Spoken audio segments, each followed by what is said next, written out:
El episodio de esta semana es patrocinado gracias a Otaku, la tienda de artículos de anime, K-pop y friki más grande en todo Pachuca. Claramente porque la pueden encontrar en Vicente Guerrero, Soriana del Valle y también La en la Friki Friki. Pachuca. Eso es correcto, donde pueden encontrar este tipo de tacitas Obviamente también están los pósters totalmente personalizables, y este tipo de sudaderas. claramente, y más accesorios que pues hoy no traje. De hecho, esta playera igual, este tipo de playeras, bien baratas y bien hermosas y bien duraderas. Eso es correcto, así que pásense por allá. Claramente.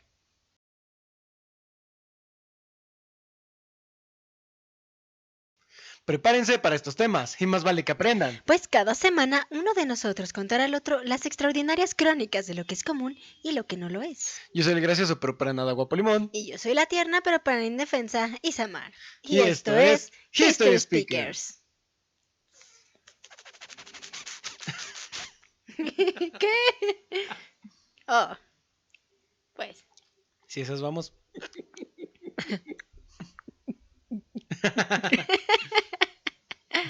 Bueno, yo digo.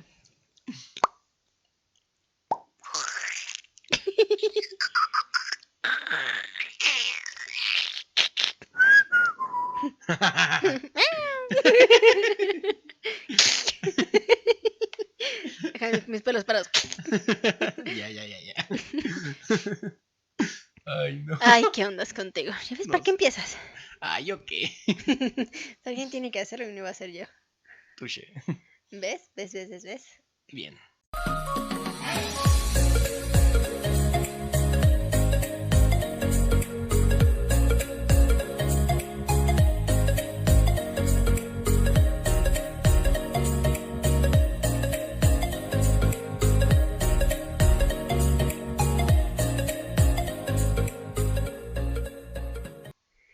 Vamos, bueno, pues.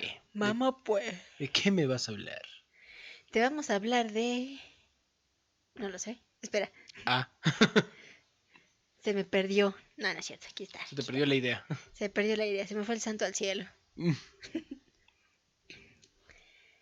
Los campos ordinarios de la investigación psicológica, ampliamente en posesión de la patología, se encuentran copados por la frontera de la experimentación trascendental, Ok.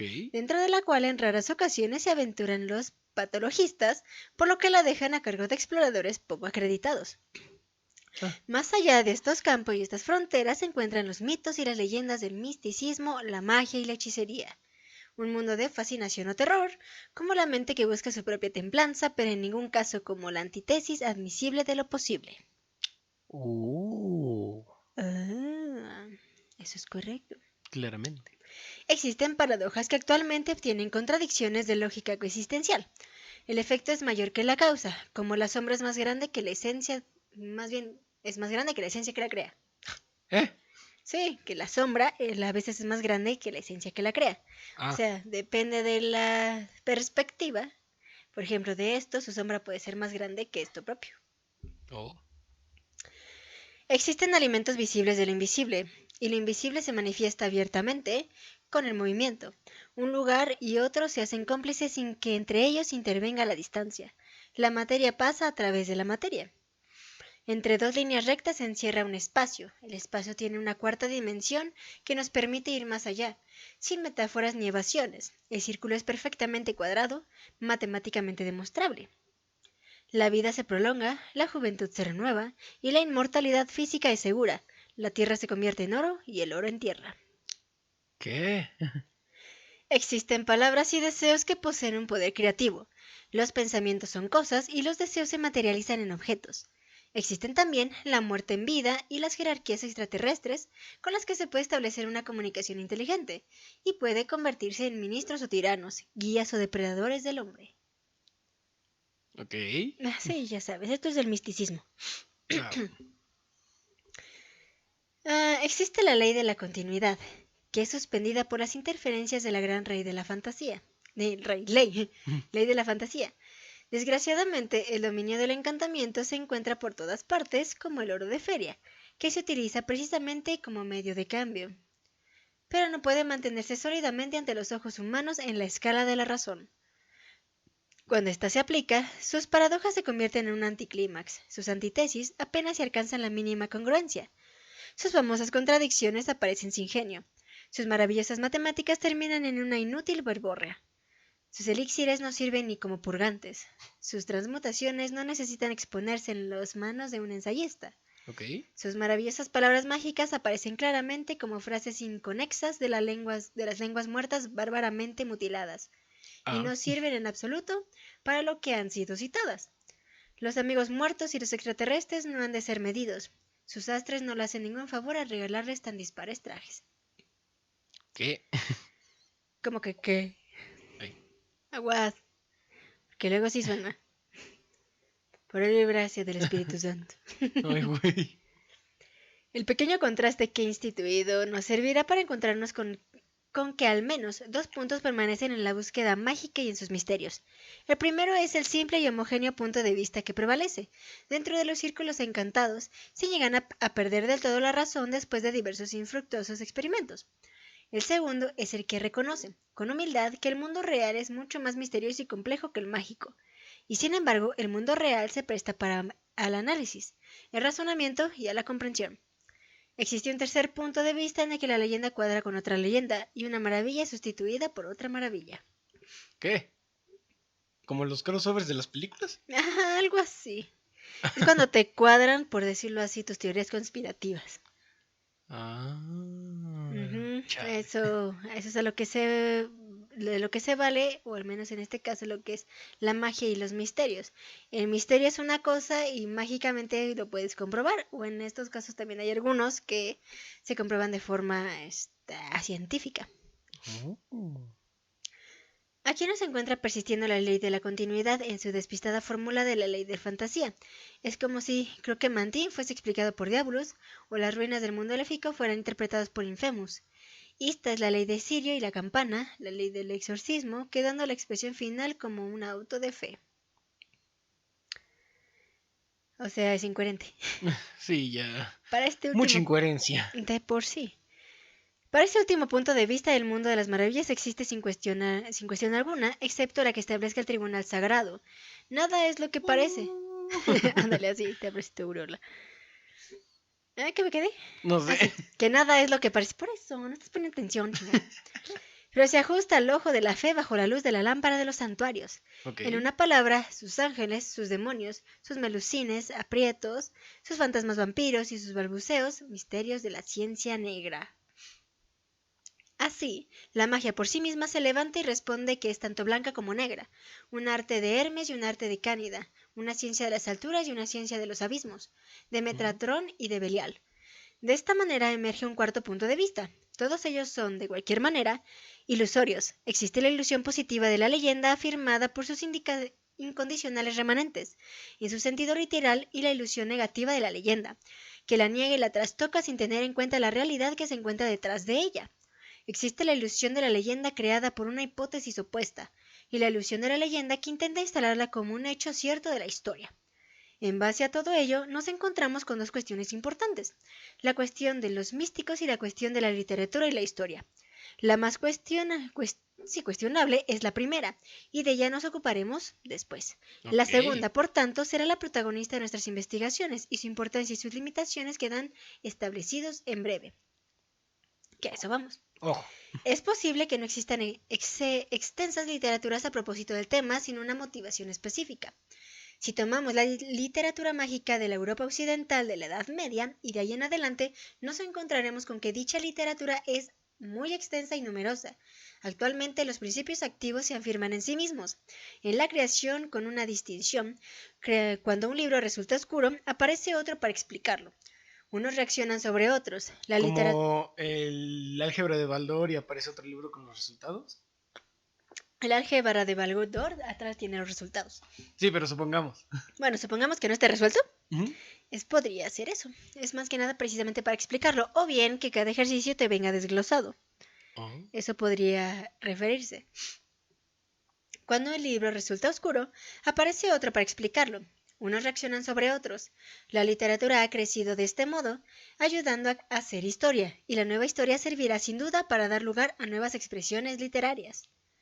Existen, por supuesto, motivos especiales para la creación de una historia y una literatura de la magia. Bastante intrincados, por cierto, y hay muchas interpretaciones de los principios, tantas que son aptas para confundirse con los principios. Sí, es como cuando interpretas Otro resultado de Baldor. Ah. Si haces todo lo que te explicaron, te sale otra cosa. Igualito. Y el profe dice, no, es que está mal, no, pero es que está bien. Yo le dice, sí, pero es que lo tenías mal. Es que ese no era el método, era el otro método. Vale Así le hacen. piñas. Vale piñas. Por eso no es tan chido aprender álgebra. Es Ni horrible. trigonometría, porque también hay uno de Baldor de trigonometría. Sí, es álgebra, aritmética y trigonometría, ¿no? Ay, la aritmética Es fácil, es lo más sencillo del mundo. pero también tiene uno de esos de Baldor, ¿no? No sé, Que sinceramente. yo Solo sepa he visto son el de 3. álgebra y el de trigonometría. Sí, creo que son 3 o 4, algo así de Baldor. Pero bueno, Baldor y Pero bueno, después investigamos a Baldor. Sí. ¿Y por qué hizo cosas tan feas? Sí, a ver, ¿por qué no lo mataron antes? Y aparte creo que era de Medio Oriente, así que ¿para qué servía? Exacto. Es que eran matemáticas para explotar en el momento preciso. Yo creo que ahí viene la creación de una bomba que si lo interpretamos de una manera lógica Explota todo el mundo. Sí, fíjate. No, y se extendió al resto del mundo. En forma de matemáticas. Eso o nos engañaron y Baldor no es mexicano. Lo sabemos. ¿Cómo? Pues sí, pues no he visto en otro lado que haya un Baldor. Un libro de Baldor. Touché. Eso hay que tenerlo en cuenta, ¿ya ven? Están jugando con la Matrix. Claro. Ni qué decir. Ni qué decir. Misterios, misteriosamente misterios. Exactamente. Existen, por supuesto, motivos especiales para la creación de una historia y una literatura de la magia. Bastante intricados, por cierto, esto ya lo leí. Ya. Por ejemplo, la influencia de que la ignorancia se haya perdido para llamarse superstición nos indica que estas y otras interpretaciones han de ser puestas fuera de una investigación como la presente. La base de los principios se ha sumado a la concepción de un número de fuerzas misteriosas que desde el universo operaron sobre los hombres y que al menos influyeron de una forma inconsciente en el proceso. De este último todo, lo demás podría haber sido más bien secundario o pasivo a la voluntad expresa del hombre, como en la astrología, en donde una serie de fuerzas son peculiarmente fatalistas. Aquí nos encontramos con una arte de regencias, con un dominio sabio y superior de los astros como un axioma científico. Esta concepción culmina y se centra en la doctrina de lo invisible, poderes inteligentes con los que las personas dotadas o preparadas pueden comunicarse. Los métodos por los que se establece la comunicación es una de las fases más importantes del proceso mágico y los libros que explican dichos métodos, llamados de ceremonial mágico, son los que se van a llamar a ese pinche perro. ¡Carajo! Ahí está, para que sientas lo que siento. Sí lo siento. Digo, porque no solo te interrumpen a ti, me interrumpen a mí en mis pensamientos. Mi sagrada línea de tiempo y pensamientos colapsa. Ay, no. Pero bueno, son la parte más importante de esta literatura.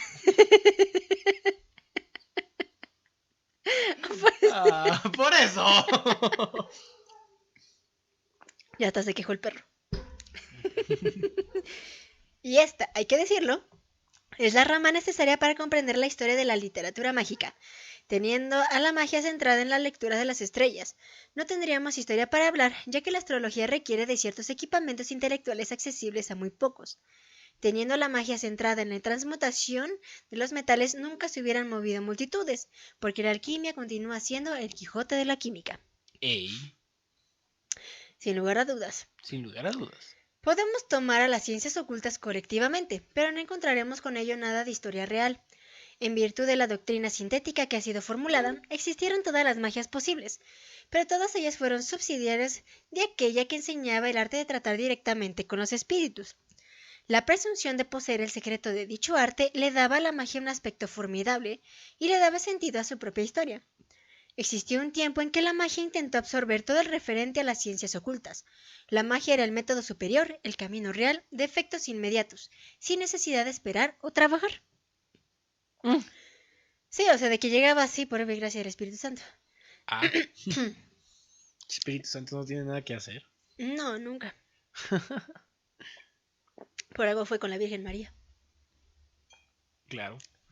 La magia proveía de las más altas recomendaciones a través de un arte convencional, trabajando únicamente con palabras y fórmulas definidas. Con ello, el proceso obtuso de la astrología, en hipótesis, debería de ser dispensado por un espíritu evocado que daría al operador el conocimiento instantáneo y sin trabajos de la ciencia de los astros, ya que innecesaria ante la capacidad de la evocación. Es obvio, por otra parte, que lo más oculto de las ciencias esotéricas quedaba anulado, al conseguir por medio del arte una serie de espíritus familiares que le hablaban claramente al operador sobre el pasado, el presente y el futuro. Como algo así como un vidente. Algo así. Precisamente por eso es de que trataban de comunicarse con estos espíritus. Evocarlos, pues, precisamente para saber algo, preguntar algo. Siempre hemos tenido esa curiosidad como humanos, es normal. Pero no Así lo que, hagan. pero no lo hagan, no saben qué cosa le van a estar llamando. Exactamente. De la misma manera, la alquimia quedaba fuera de lugar, ya que la magia era capaz de llevar al operador hasta los más valiosos tesoros de las profundidades del mar y de la tierra, y que incluso podía otorgar la fortuna en forma de monedas de uso corriente. Había además el encanto de que tantos hombres como mujeres, de todas las clases sociales, pudieran celebrar conjuntamente el sabbat blanco o el sabbat negro, ciegos ante el peligro de la estaca. Sin embargo, no se puede negar la tolerancia a dichas manifestaciones por parte de la Iglesia, bastante habituales en todas las tierras de dominio cristiano. Chile es bien pusilánime. Ya lo sabíamos, pero bueno, ¿qué se puede esperar de ellos? Por otra parte, existe un tronco común entre los rituales de magia blanca y negra. Estos resultaban fascinantes o terribles, de acuerdo a la experiencia personal de los que los frecuentaban. Y por supuesto, el fenómeno se ha presentado a muchas exageraciones. Jules Garriend, en su Historia de la magia en Francia desde la monarquía hasta nuestros días, de 1818, especula sobre la posibilidad de que los mismos monjes, divertidos por la ignorancia de la gente, se disfrazaban de manera ridícula haciendo el papel de demonios en las ceremonias. ¿Ya ven? Así que ellos mismos son los que alimentaban estas creencias. Qué idiotas. La verdad sí, qué jalada. El mismo autor afirma que las ceremonias sabáticas se celebran invariablemente al lado de los monasterios. Desde la destrucción de las órdenes monásticas, concluye triunfantemente, no se ha oído más de dichas asambleas, incluso en los lugares que aún se teme la existencia del diablo. Añadió que 75 años después, el doctor Papus quiso convencer a sus lectores de los grimorios de la magia negra eran obra y posesión de los clérigos. ¿Cómo? Papus. No manches, ¿a poco desde ahí vienen los populinces? Sí, de ahí vienen las cosas extrañas, como el señor Don Concho. Ya lo sabías. ¿Con una bala de masa? Con una bala de masa. Y un caramón. Y el camarón. Y el caramón. Justo ese. Ay, sí, no pude controlar la Los risa. populinces. Ok. Quiso convencer a los lectores que los grimorios de magia negra eran obra y posesión de los clérigos. El caso es tan aberrante como el pensamiento trances en este sentido. Se ha citado la presente para mostrar que, fuera de los demonologistas, el sabbat es visto raramente como un culto lunar, en donde el genio rector no era la estrella caída Woolwood, sino Venus, y que incluso en las hipótesis de los monjes, los misterios tratados en la ceremonia eran los de Priapo y no los de Hades o Plutón. Los registros de que el sabbat se celebrasen hechizos o brujerías son bastante sospechosos. En primer lugar, porque dichos registros fueron obtenidos con torturas, y la tortura extrae todos aquellos datos que quiere conseguir. Y en segundo lugar, porque no hay pruebas de dichos hechizos. Los archivos, de cualquier manera, tienen otro denominador común: las actividades sexuales de los rituales. Caracas. Ay, por favor, ¿tú crees que los rituales nada más eran para decir, ay, sí te venero? Pues no, hacían una pachanga en la que se daban todos contra todos. ¿Como Sodoma y Gomorra? Algo así. Ay, me aturé. Aquí era Sodoma. Ay, caray. Mientras tanto. Miren, hasta se trabó de que quiere. Ah, caray. Los más oscuros pensamientos. Niégamelo. Te lo desniego. Ok. Mientras tanto, la astrología fue descargada de culpas y los alquimistas eran perseguidos para ver si con la tortura eran capaces de revelar su dorado y valioso secreto. Por la química. Ya lo sabemos. Al menos los alquimistas. Los otros sí creían que era cosa del chamuco y pues no. ¿Quién sabe cuánto conocimiento se perdió ahí? Pues ves que también hace... Bueno, recientemente se descubrió un barco que en todas sus pertenencias había un prototipo de engranaje. Pero Ah, hay vea. un engranaje de cualquiera, pero este engranaje era 100 años más antiguo que el que conocemos hoy en día. O sea, un Fíjate nada siglo más. antes, o sea, imagínate. ¿Cuánto estaríamos Imagínate. avanzados ya? Si de por sí estamos atrasados como 500 años, al menos aquí en México, ¿verdad? Lo que es Latinoamérica. Pero ahora lo del engranaje, súmale otros 100. Mm, no, pues sí. De por sí vamos mal. Muy mal. Pero bueno. Ah, aquí está. Los rituales sabáticos no eran considerados realmente peligrosos, a menos que una persona denunciara a otra por brujería. Ah. La tolerancia a las diversas ciencias ocultas era superior de lo que comúnmente se cree, pero en la magia, al tratar con un espíritus, el tener el poder de que la tierra temblara podía traducirse en poder hacer temblar a los reyes y a los sacerdotes, al rey y al papa, quitándoles sus apetecibles tesoros y canongias, perdón. Más aún, en muchos de los ceremoniales mágicos encontraremos una abierta competencia con las demandas esenciales de la Iglesia.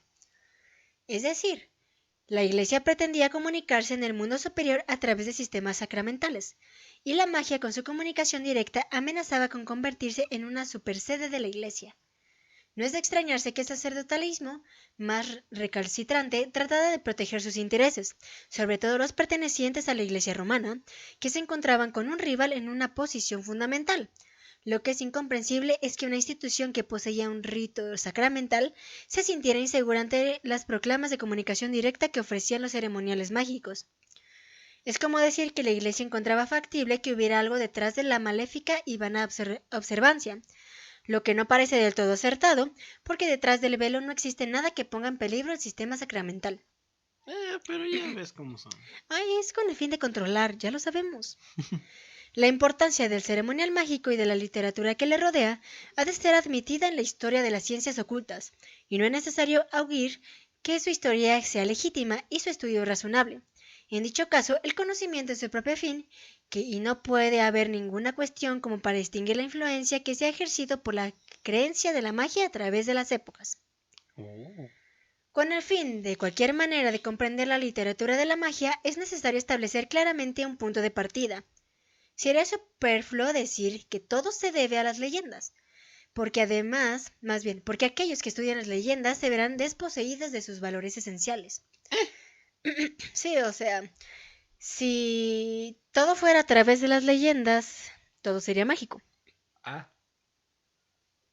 Y los que estudian las leyendas perderían su, ¿cómo decirlo? credibilidad. Exactamente. Oh. Porque hay algunas leyendas, como la que encontramos de los amantes de Teruel, que fue cierta hasta cierto punto y la hicieron literatura. Entonces, es por eso. Mm. Odades. No necesitamos debatir cuando exactamente la magia encontró la cuadratura del círculo, como lo testifican los magos, o si una operación es imposible incluso para la magia, como habitualmente arguyen aquellos que descalifican el arte mágico. No necesitamos discutir seriamente acerca de que el diablo en persona solucionó a los magos las imposibilidades matemáticas y de que el círculo puede ser cuadrado por todos aquellos que invoquen a la Cassiel de la jerarquía de Uriel o por aquellos que invoquen directamente a Astaroth. O sea que un círculo sí puede ser un cuadrado. Matemáticamente hablando es posible Hacer. verificarlo. ¿Mm? Y es algo que también ellos es lo que mencionan. Pronto veremos, Oh. tal y como lo hemos indicado en el prefacio, que nos encontraremos con una literatura bizarra, con pases y fantásticas frases que llegan a los remilgos del crimen. El deseo de comunicarse con los espíritus es tan viejo como la historia. Se conecta con los principios de la naturaleza humana, de la que se han hablado ya lo suficiente como para que nos pongamos a recitarlo otra vez, y en el intento de satisfacer dicho deseo escapa a menudo de lo lógico y razonable. Entre los más antiguos procesos, como los de los magos caldeos y los de la Edad Media, hay marcadas correspondencias, y existe algo como una doctrina común y una distinción entre las intenciones que nos indican lo que más o menos obtenían unos y otros. La doctrina de la compulsión o la capacidad de invocar, formular y someter a espíritus incluso superiores a través de ciertas palabras es un punto básico y común. Al acercarnos al ceremonial mágico de la Edad Media, hemos de mentalizarlos que nos encontraremos con una literatura que, a pesar de sus modelos orígenes, se rodea de ciertos elementos de antigüedad. El ceremonial mágico de ciertos papiros griegos egipcios ofrecen la más cercana analogía de la escuela cabalística, pero como canal nunca fue fuente. Hemos de ver más allá de la historia, y mucho más de los documentos de Leiden, e incluso más allá del ritual de la muerte, para encontrar el origen del ceremonial mágico. Ok. Ok. O Pues sí, sea, hay que ver más allá de la muerte. pues hay que ver más allá de lo que ves, para encontrar lo que se refiere a la magia. Yo pensé que decir, y ve más allá de tú, de lo que ves para encontrar tu, no sé, tu vida prometida, algo así. No sé, pero me esperaba algo de videojuego. No, bueno, a ver, déjame ver si puedo encontrar algo de videojuego que diga: si puedes ver más allá de tu nariz, encontraréis el proceso para encontrar tu más grande magia interior. ¿Y por qué catalán? Porque así hablan los de los videojuegos. Touché. ¿Ves? Muchos de esos videojuegos hablan así, qué raros. Sí. Debe de haber doblaje de esos en latino. Ay, hay que hacerlo. Dice, Podemos güey, hacerlo. no mames, ¿qué estás haciendo? Podemos hacerlo. Podemos hacerlo. De hecho. No, bueno. Idea. ¿Se imaginan un doblaje de esos en México? Hay que hacer mucho mexicanismo. Va a ser muy raro, ¿sabes? Sí, pero pues. Y tengo el juego perfecto. Dice, güey, déjate de tonterías y ya pon atención a lo que estás haciendo. Sí, déjate de chingaderas aquí. Ah, pues sí. Y presta atención, burro. Pendejo. De hecho, tengo un juego pensado, empieza con G ¿Y termina? y termina con T. No, ni idea. ¿No? No, No. no sé. El Henshin Impact. Es buen juego, la neta está chido, está chido. Puede ser, puede ser. Recomendado. Veremos, veremos. Veremos. Los elementos de antigüedad no pueden tomarse como un reflejo inconsciente de uso análogo intuitivo por los diferentes hombres que se han dedicado a la magia a través de los siglos. Una bizarra intención tiende necesariamente a desarrollarse de una manera bizarra, pero en este caso la similitud es tan grande que podemos pensar que responde a la perpetuación de una antigua tradición para la cual los canales de información han estado siempre dispuestos. Uno de los canales ha sido sin duda la literatura, que ha servido de vehículo al simbolismo cabalístico.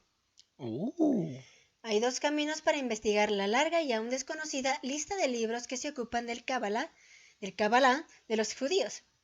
Y estos dos caminos demarcan la grosera y vasta forma en que ha sido incluida en los ceremoniales mágicos.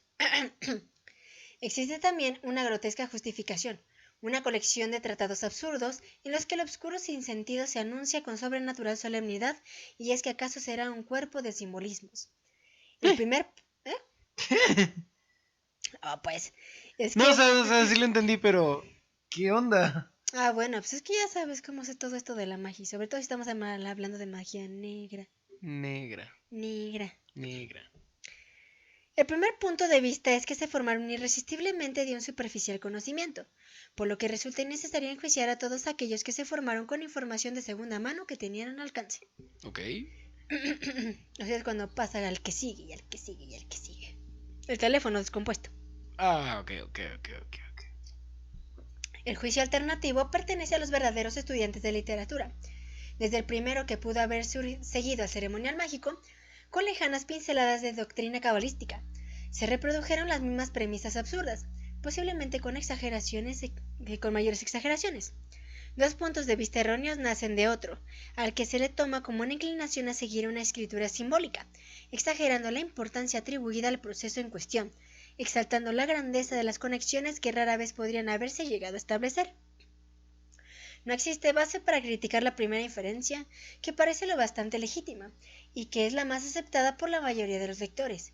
Aquellos que valoran la literatura cabalística como un simbolismo encuentran la importancia en el posible sentido interno que nada tiene que ver realmente con el ceremonial mágico, o con el proceso del mismo, para ver en él un momentáneo sentido de interpretación, sobre todo si tenemos en cuenta los errores y posteriores imposturas que realizaron después del medievo, que se distinguen perfectamente de la tradición simbólica. Sí, pues es de los que se creen que efectivamente estamos mejor con López Obrador. De esos precisamente. Ahora, hasta acá se escuchó. Es el pecho. En cualquiera de los casos, la literatura ceremonial es completamente desde Ilíada. Existe, de cualquier manera, otro punto de vista que pertenece a un momento determinado en el que se conecta a los místicos para darles cierta transparencia. Todos los estudiantes del oculto saben que en la actualidad existen diversos grupos o fraternidades místicas que derivan o que pretenden derivar de otras tantas fraternidades del pasado. Ok. Existen asimismo muchos ocultistas independientes, pero las fraternidades ocultas persisten, alegando la posesión de las claves de los secretos de los simbolismos místicos, Ajá. de una singular variedad de estamentos aislados, llevados de aquí para allá para ocultistas profesos. En los afios recientes es posible sumarizar los puntos de vista que dichos grupos mantienen con respecto al ceremonial mágico. No existe un ritual, como no existe ninguna doctrina que contenga o que pretenda contener el secreto. Contendrá. Contenga Contendrá. el secreto del procedimiento místico a la esencia de la doctrina mística. Carajo. Se me ha secado la garganta. Contendrá. Contenga. Y es contenda, lo que había dicho. La razón no existe no porque sea así, o simplemente porque sea en sí razonable, ni porque sea un secreto indecible, sino porque el conocimiento en cuestión se encuentra bajo la custodia de aquellos que han tornado las medidas necesarias para su protección, y dando la posibilidad de que de tiempo en tiempo, por ciertos medios literarios, se hayan escapado algunos datos iniciáticos a lo largo del mundo. Tal parece que los verdaderos misterios jamás se han escapado. ¿Qué? La literatura mágica recae, por tanto, en 3 encabezados principales. Ujú.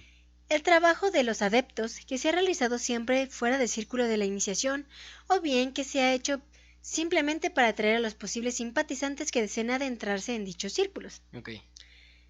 La segunda, las especulaciones de los observadores independientes, quien con estudio, pensamiento e intuición han obtenido excelentes resultados sin ninguna ayuda. ¿Mm? Estos son los que hacen por experiencia. Ah. Y los terceros, los travestis de la doctrina mística. O sea que se visten de mujer. Casi, casi. Ah. Travestis de la intención mística. Travestis del procedimiento místico, impulsados por las filtraciones de una fuente superior. Ok. Es como ¿Los del un... Conalep? Es como... Hay algo por el estilo. Ah, no, bueno. A este respecto, el autor puede permitirse la anotación de un estamento general sobre el tema, de un corresponsal que al parecer estaba conectado con las fuentes del conocimiento secreto. La magia práctica es la ciencia de la economía, del dinamismo espiritual que se relaciona con los procesos teúrgicos donde quiera que el operador quiera llegar en sus propósitos, por la virtud de los poderes inherentes a la constitución espiritual del hombre, pero sin desarrollar en la mayoría de las personas, que entran en relación con las inteligencias invisibles que le han sido asignadas, con el fin de que controlen las llamadas fuerzas naturales. Uh-huh. Okay, El ceremonial ok. mágico presumiblemente no es una literatura ceremonial, Entonces, es magia oficial en la que el mago, en conexión con uno o más asistentes, actúa como delegado de una fraternidad, la cual para un fin de suma importancia desea comunicarse con seres u órdenes superiores. ¿como una ronda de Ouija? Más o menos. Pero ese sin es el la serio. Ouija. Ajá. Es solamente una serie de personas que actúan como la Ouija. Ah. Es decir, tú eres la A, tú eres la B. No, ¿verdad? Tú eres el sí, tú eres el no. Y el primero que sea poseído, le partimos la madre. Se lo llevan, ni modo. Los demás salimos corriendo. Por eso no hay mexicanos en películas de terror. Somos No, inteligentes. sí, siempre salimos corriendo primero y después preguntamos por qué. Sí. De hecho, o sea, y no nos esperamos a que veamos a alguien. Si ves a tu compa corriendo, vámonos. Jálale, güey. Que si se murió, ni pedo. Mañana le convoco un corrido. Déjala, estúpido. Si la ves tirar, que les tire solo. Para dichos propósitos se reconoce el ceremonial, que a menudo son 2, el ceremonial de acercamiento y el ceremonial de presencia. Ok, el de acercamiento y el de presencia. Uh-huh. Principalmente en el primero se usan velas, fumigaciones, figuras simbólicas y números, y los encantamientos ocurren y para lo que puede ocurrir se usan credenciales de autoridad, como armas para defenderse y atacar en las regiones hostiles e intermedias entre la materia y el espíritu. O sea, así de alto, no puedes atacarme, soy mago. Algo así. Ah. Es como tener objetos así como los que siempre nos muestran Ajá. de la magia.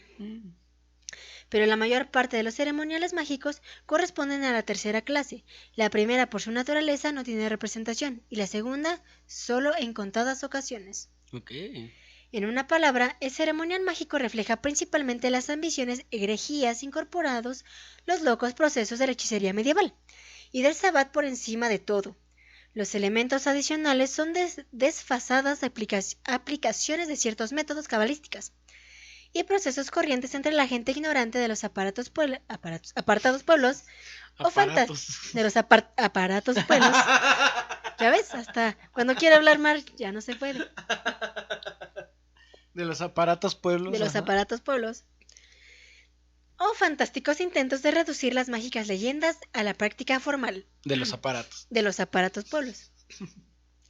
Cualquiera que sea el punto de vista que el lector adopte, se encontrará con que, dados los limpios resultados, los rituales mágicos no difieren mucho los unos de los otros, y que son literaria e históricamente interesantes, pero nada más. Para el ocultista, los ceremoniales poseen, por sus asociaciones, una importancia que pasará desapercibida para otros estudiantes. Es deseable que, de cualquier manera, los ceremoniales no se devalúan por la influencia que han ejercido como memoriales curiosidades del pasado, pero es aún más deseable que los débiles y los ignorantes sean advertidos en contra de sus actos de estúpidos y locos. Ah. Ok. O sea que se les advirtió si son tarugos, eso peor. Pues sí, básicamente, más que nada los que son débiles en ese sentido. O sea, no poseen, como luego lo mencionan, un espíritu fuerte para poder llevar a cabo este tipo de rituales o la magia. Oh. Ok, una vez considerados los puntos de partida desde los cuales hemos de seguir el desarrollo de los rituales, ahora mencionaremos las distinciones que existen entre ellos. La primera debe de ser la que existe entre la magia blanca y la magia negra. La distinción entre ambas es ampliamente oscura. Lo que sí es seguro es que dicha distinción nace en los tiempos modernos y que se basa principalmente en la distinción que se hace entre los espíritus del bien y los espíritus del mal. Okay. En Egipto, Grecia y la India no existe la distinción entre ángeles y demonios a la manera cristiana. Tripón, Juggernaut y Hécate no eran menos divinos que los dioses que regían al mundo. ¿Cómo se llamaban? Tripón, Juggernaut y Hécate. O sea, Juggernaut ¿no era un personaje de DC? ¿O de Yo Marvel? Creo que sí, no era de X-Men. Ah, entonces es de Marvel. Sí, viene de este lado. Sí, y Hécate, que eso no es un libro de... Hécate. Por eso, ¿no era un libro de Lusura, la bruja buena de The Old House? Pues por ahí va. Pero aquí, hermanos, están hablando referencias. de demonios y esas cosas. Ah, no, esta chica Hécate era una, de hecho, una hechicera, una bruja. Pues sí, precisamente. Y Juggernaut, pues es un villano. De DC. Marvel. Ah, sí, cierto, de Marvel, estoy loca. ¿Te cae? Y los oficios de Canidia eran tan sagrados como los apacibles misterios de Ceres. Cada una de las ciencias ocultas estuvo, de cualquier manera, aliada con esa especie de abuso llamado técnicamente magia negra. La astrología o la apreciación de las influencias celestiales sobre la naturaleza y la vida del hombre podían pervertirse con el uso de talismanes maléficos. ¿Cómo este mono de... ¿Cómo dice el Scooby-Doo? Este chango de 12 patas. El changuito de 8 patas va a protegerme. ¿De qué quieres, mi reina? Te quito el empacho, te busco novia, ¿o qué? Sí, lo sé. Buena película. Sí, muy chida, sinceramente. ¿Y eso que no era familiar? No tanto. No, gracias al doblaje se hizo familiar. Ah, bueno, porque mejor. Si esa película era para mayores de 18. Ay, güey. Dato curioso. Dato curioso de Scooby-Doo. Para que lo vean. La medicina esotérica consiste en la aplicación de las fuerzas de la salud y la enfermedad en el hombre, e incluyen las propiedades medicinales tradicionales de ciertas sustancias disgregadas en algunos productos farmacéuticos, que se habían destruido en la práctica errónea de la ciencia secreta de las pócimas, provocando la anulación de la salud física, mental e incluso la vida por fuerzas invisibles. Eso es un mal brebaje nada más, quién sabe qué le diste al güey. Toloache. A lo mejor el agua del calzón venía con crayón y... ya no pintó correctamente. Exacto, o sea, o era Toloache o el El agua de calzón no quedó. Esto no es veneno, es extracto de llama. Algo así. Sí, algo así. La transmutación de los metales por la alquimia era el resultado de la sofisticación. De la misma manera, la adivinación o el proceso por el que se alcanzaba la lucidez se convertía en una hechicería cuando se desfasaba al ceremonial mágico entrando en contacto con los demonios. El ceremonial mágico blanco, como sus términos lo indican, era el intento de comunicarse con los buenos espíritus para un buen o inocente propósito. Ajá. Ajá. Así le dicen y luego terminan con amarres todos feos. Inocente propósito, según esto. Según. La magia negra era, por tanto, el intento de acercarse a los espíritus maléficos para lograr propósitos igualmente maléficos. Los contrastes hasta aquí establecidos parecen lo suficientemente claros, pero cuando entremos a comparar la literatura ceremonial de ambas clases prácticamente no encontraremos los medios para distinguir a la una de la otra según las anteriores definiciones. En primer lugar, el ceremonial teúrgico, bajo la pretensión de ser magia blanca, incluye usualmente ritos para la invocación de espíritus maléficos. ¿Cómo? Es que es verdad. ¿Qué? Me recordó a una escena de puro huesos. ¿De Billy Mandy? Ajá. Que andaba haciendo un rito, pero en realidad estaba cantando una canción de los 80. Yo, Carajo. hasta apenas me vengo acordando y no, qué risa. Es como en 10 años estemos cantando la de If you wanna be my lover. ¿No? Bueno, yo digo. Es justito así. De I'm blue, algo así. Ha de ser muy parecido. Suponiendo que estos sean invocados para reforzar los trabajos contrarios a su naturaleza, el enunciado se convierte en una contradicción, con lo que la magia blanca quedaría definida como el intento de comunicarse con los buenos o malos espíritus para un propósito bueno o inocente, dando posibilidad todavía a una definición más o menos clara. Pero la misma alternativa de realizar trabajos buenos o inocentes se presta para una confusión. Lo que sí queda bastante claro es que cualquiera de las dos magias tienen ambiciones y deseos bastante pueriles. Quizá de aquí podamos realmente establecer una distinción entre las magias negra y blanca, que no es precisamente entre el bien y el mal en esencia, sino entre lo ciertamente maléfico y lo simplemente estúpido. No, tan así. Sí, tan así. Ah. Esto no hace exhaustiva la dificultad. También veremos en los procedimientos de ceremonial blanco que existen aspectos objecionales por la intención o por su frivolidad. En este punto nos encontraremos nuevamente con que las dos ramas de la magia son poco diferenciables. No se puede decir que la magia negra sea invariablemente maléfica, ni que la magia blanca sea constantemente benéfica. La llamada magia negra no es negra invariablemente. Realmente es bastante parecida en sus procesos estúpidos a la variedad blanca e igualmente objecionable en sus fines. O sea, es que son muy parecidos como tratan de llegar a ese fin. El punto aquí es de para qué lo quieres. Ahora sí que lo define de ya sea blanca o negra es tu... Sí, es lo que quieres obtener. Ándale, es eso. El fin, pues. El fin. Lo único que podemos establecer es que la literatura del género ha escrito con diferentes acepciones unos procesos que se complementan unos con otros. Quizá la distinción de color se ha permitido para los afectos que se proponen en los rituales, etiquetando así la mentalidad de la magia, que tiene otro claro constante entre los magos y los brujos que se dedican a una de las dos ramas. Sin embargo, en la literatura del género nos encontraremos con que se confunden e intercambian las estampas de los operadores, aunque es muy posible que ello se deba exclusivamente a los errores u omisiones cometidas por los editores. O sea que lo tradujeron mal. La magia blanca usualmente no ha sido escrita como magia negra y los rituales góticos no han sido escritos con términos celestiales. Ambas han sido en su mayor parte compuestas naturalmente y sería imposible separar sus elementos sin modificar su estructura.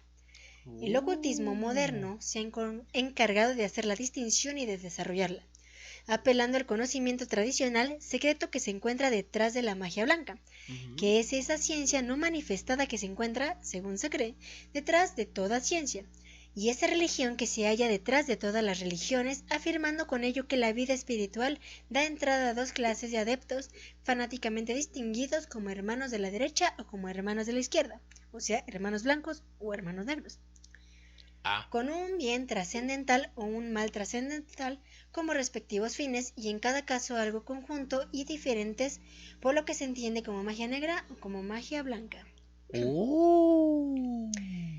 Como era de esperar, la literatura del tema no sale de dicho desarrollo, pero en los términos de la posesión esto se toma escasamente como una simple objeción.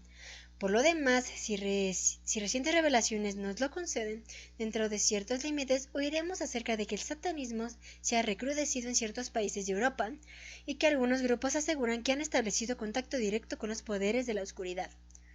Hay que decir que estos intentos regresan en sus más antiguas raíces, olvidándose de los terrores impuestos por los modernos puntos de vista. El diabolismo parisino, por ejemplo, tan lejos como se admitía de su existencia, es el grimorio de la magia negra, y no el soberano horror de los hermanos Sendero de la mano izquierda, que ostentan su iniquidad como una aureola y que encuentra la etemidad en el espiritual mágico. Órales. Precisamente. Y es ahí que llegamos a un punto ¿qué nos dice la Biblia sobre la brujería? ¿Y qué nos dice? La brujería, los hechizos, la adivinación y el hablar con los espíritus son condenados claramente en la Biblia. La palabra brujería en las escrituras siempre se utiliza en referencia a una práctica perversa o engañosa. Por ejemplo, en 2 Crónicas 33:6, el rey Manases es condenado por muchas prácticas malignas, incluyendo la hechicería. Y pasó a sus hijos por fuego en el valle del hijo Hinnom, y observaba los tiempos, miraba los agujeros, y era dado a adivinaciones y consultaba a adivinos y encantadores. Se excedió en hacer lo malo ante los ojos del Señor hasta encender su ira. ¿Qué? El apóstol Pablo enumera la hechicería como una de las muchas prácticas pecaminosas que marcan la vida de los incrédulos. Y manifiestas son las obras de la carne, que son adulterio, fornicación, inmundicia, lascivia, idolatría, hechicerías, enemistades, pleitos y cosas semejantes a estas, acerca de las cuales os amonesto, como ya los he dicho antes. Como los que practican tales cosas no heredarán el reino de Dios. Esto lo encuentran en Gálatas 5:19, más bien 5, versículo 19 al 21. Nos vemos en el infierno. Todos ellos han de estar ahí. Todos vamos a estar ahí. La palabra griega del Nuevo Testamento traducida como hechicería es pharmakeia. En la época de Pablo, la palabra significaba principalmente tráfico de veneno o uso de drogas, y se aplicaba a la adivinación y al conjuro de hechizos, ya que los hechiceros con frecuencia usaban drogas con sus encantamientos y amuletos para conjurar el poder oculto. Los hechiceros eran comunes a la cultura del antiguo Egipto. Esto lo encontramos en el Éxodo 7, versículo 11 y en el Isaías 19, versículo 3. También vemos brujería en el reino de Babilonia, especialmente en relación con el rey Nabucodonosor. Nabucodonosor. Repítalo otra vez. ¿Nabucodonosor? Nabucodonosor. Eso sí es un trabalenguas. Sí, es un trabalenguas, pero raramente en muchos rituales de magia blanca van hacia el rey Nabucodonosor para poder pedirle ciertas cosas. Esa no se la sabían. Esta información la encuentran en Jeremías 27, versículo 9 y Daniel 2, versículo 2. La brujería es un intento de eludir la sabiduría y el poder de Dios para darle gloria a Satanás. Dios no tolera la brujería. En Deuteronomio 18, versículo 10 a 12, la hechicería se encuentra entre las prácticas pecaminosas de las naciones que rodean a Israel. Dios lo llama abominación. No se ha hallado en ti quien practique adivinación, ni agorero, ni sortilegio, ni hechicero, ni encantador, ni adivino, ni mago, ni quien consulte a los muertos, porque es abominación para con el Señor cualquiera que hace estas cosas, y por estas abominaciones el Señor tu Dios echa estas naciones delante de ti. Pero si Jesús hacía magia. No, déjalo, es que esa magia sí la aceptan. La aceptan cuando les conviene. Exacto. Malaquías también habla del juicio de Dios sobre aquellos que se dedican a la brujería. Y vendré a vosotros para juicio y seré pronto testigo contra los hechiceros. Esto lo encuentras en Malaquías 3, versículo 5. Aparentemente, la brujería se seguirá practicando en los últimos tiempos. La Babilonia espiritual se representa el falso sistema religioso de los últimos días y engañará a todas las naciones con brujería. Lo encontramos en el Apocalipsis 18, versículo 27. Por eso, Apocalipsis. Eso. Pero a ver, di Nabucodonosor. No manches, así que. Antes de que llegue el juicio. Nabucodonosor. Vas otra vez. Nabucodonosor. ¿Cómo? Nabucodonosor. Nabucodonosor. No te salió. ¿Eh? No te salió. No. No puede ser. Nabucodonosor. Nabucodonosor. Nabucodonosor. Ese güey. Con el doctor Papú. Doctor Papus. Y Don Concho. Don Concho. Comiéndose una bola de masa. Bala. Así Una bala de masa. Con caramón. Y caramones. Ay, no. Ay. Ya tenemos todo un verbo ahí. De hecho, el libro del Apocalipsis dice que los hechiceros tendrán su parte en el lago que arde con fuego y azufre, que es la muerte segunda. Pum. Lo encontramos en el Apocalipsis 21, versículo 8, y véase también el Apocalipsis 22, versículo 15. Es evidente que la brujería es pecaminosa y no debe formar parte de la vida cristiana. Hay una sabiduría que es terrenal, no espiritual del diablo. De acuerdo a Santiago 3, versículo 15, y esto es lo que ofrece la hechicería. Nuestra sabiduría viene de Dios, según Santiago 3, versículo 17, no en espíritus engañadores. Ajá. El poder de Dios es mucho mayor que el poder de la hechicería. El mayor, Según- el mayor engañador de todos es la iglesia y Dios. Exactamente, según Juan 4, versículo 4. Como tú mejor unos versículos, a ver si aprendes. No creo. Pero bueno, todo esto no te lo estoy contando solamente porque sí. Ah, Todo esto es porque proviene de uno de los más y grandes atrocidades de la iglesia. el ¿Qué es? holocausto. La iglesia. El holocausto fue parte de la iglesia también. Bueno, una cierta parte. Es que a quién le caen bien los judíos. Díganme. O sea, creo que lo único bueno que tienen son el dinero. Te diré. Algunos. No, te estoy hablando de la Santa Inquisición. El holocausto de los judíos. Bueno, más judíos. Casi. No, ni tanto. Esto aquí fue general, ¿eh? Touché. Se conoce de esta manera al tribunal creado por la Iglesia Católica Apostólica Romana, dedicado a la persecución sistemática y al castigo de los llamados herejes y disidentes religiosos. A partir de 1542, a expensas del Papa Paulo III, también se le dio a llamar el Santo Oficio. Ah, pito.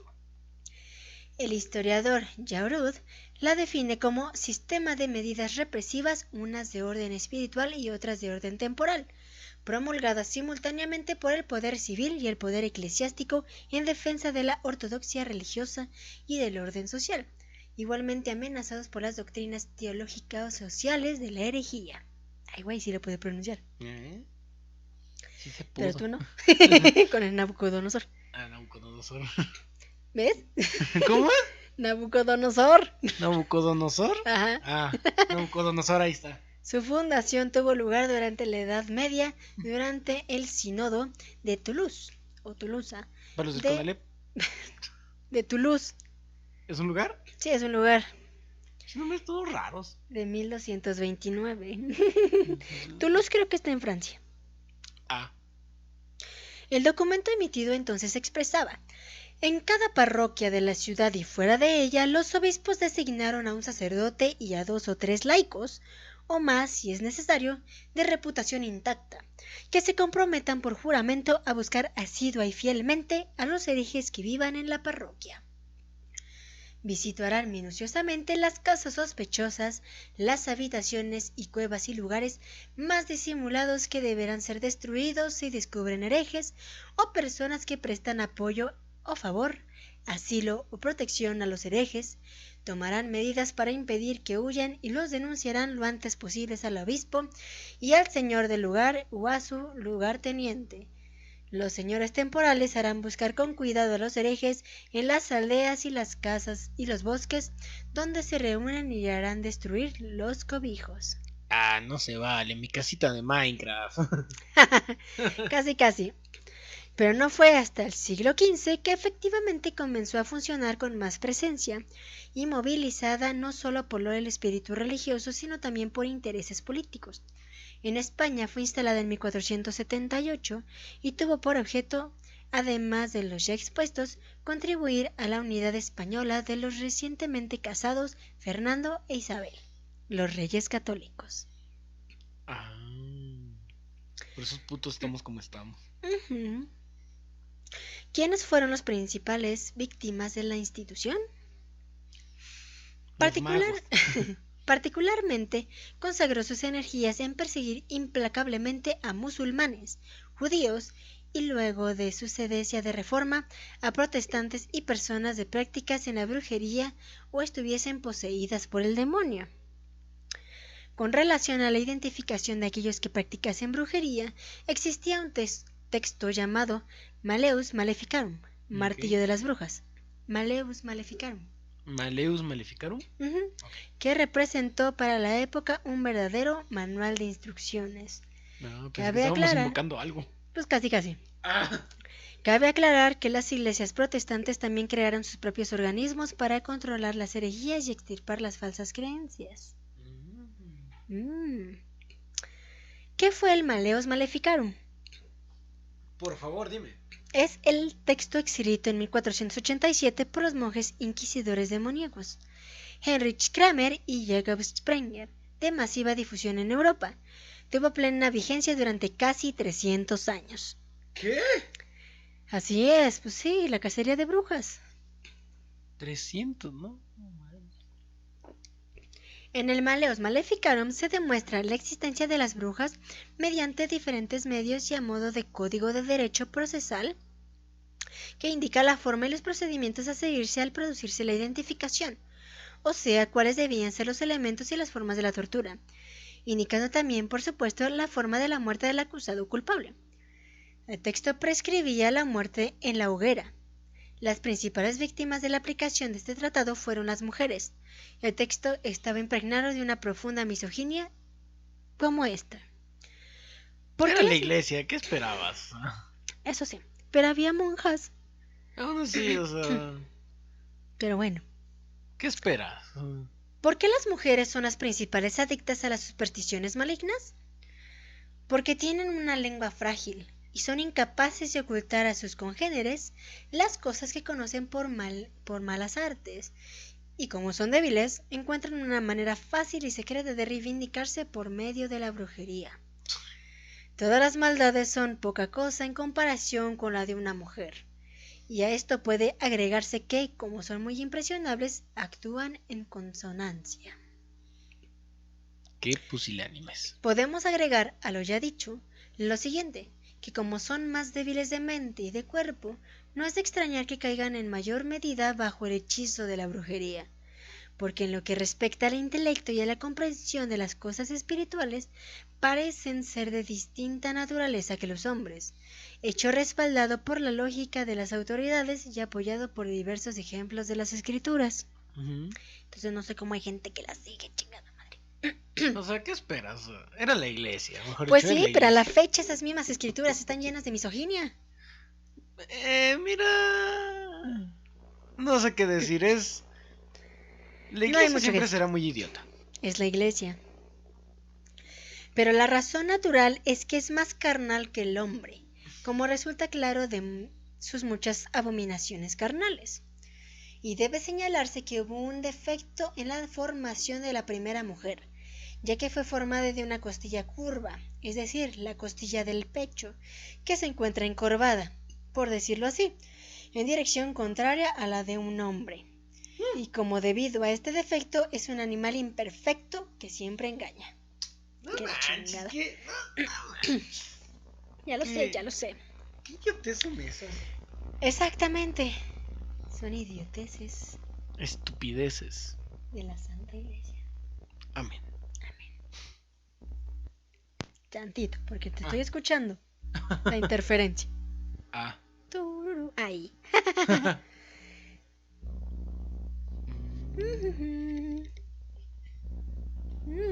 Te sigo yendo.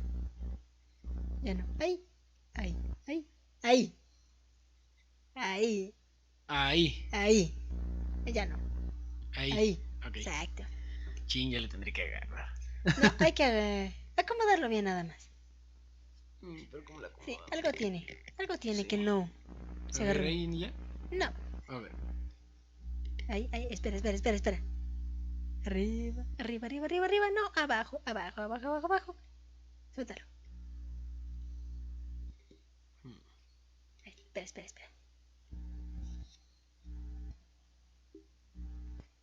¿Cómo lo desconecto y lo vuelvo a conectar? Ok. Estoy jugando con el micrófono. ¡Ay! Ahí está. Suéltalo. Creo que no. Ya chifio. Ok. Dejémoslo así. Aquí la agarro. Y resulta claro, en el caso de nada, esto ya lo vimos.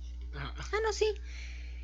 Y resulta claro en el caso de la primera mujer que tenía poca fe, pues como la serpiente preguntó por qué no comían de todos los árboles del paraíso, ella respondió, de todos los árboles no sea que por casualidad muramos, con lo cual mostró que dudaba, que tenía poca fe en la palabra de Dios. Ay, ¿quién no? Y todo ello queda indicado por la etimología de la palabra, pues femina proviene de fe y minus, ya que es muy débil para mantener y conservar la fe. Ay. Carajo, sí, ya sabemos, estas jaladas. Por lo tanto, una mujer malvada es por naturaleza más rápida para vacilar en su fe y por consiguiente más rápida para abjurar de la fe, lo cual constituye la raíz de la brujería. Y en cuanto a su otra cualidad mental, es decir, su voluntad natural, cuando odia a alguien a quien antes amó, hierve de ira e impaciencia en toda su alma, tal como las mareas del océano siempre se hinchan y hierven. Bueno, esto tal vez sí. Es. Y es algo de fábrica. Sí, muy probablemente. Ahí sí no te lo puedo negar. Y en verdad, así como por su primer defecto de inteligencia, son más propensas a abjurar de la fe. Así, por su segundo defecto de afectos y pasiones exagerados, buscan, cavilan e infligen diversas venganzas, ya sea por brujería o por otros medios, por lo cual no es asombroso que existan tantas brujas en este sexo. Las mujeres también tienen memoria débil, que la hechi.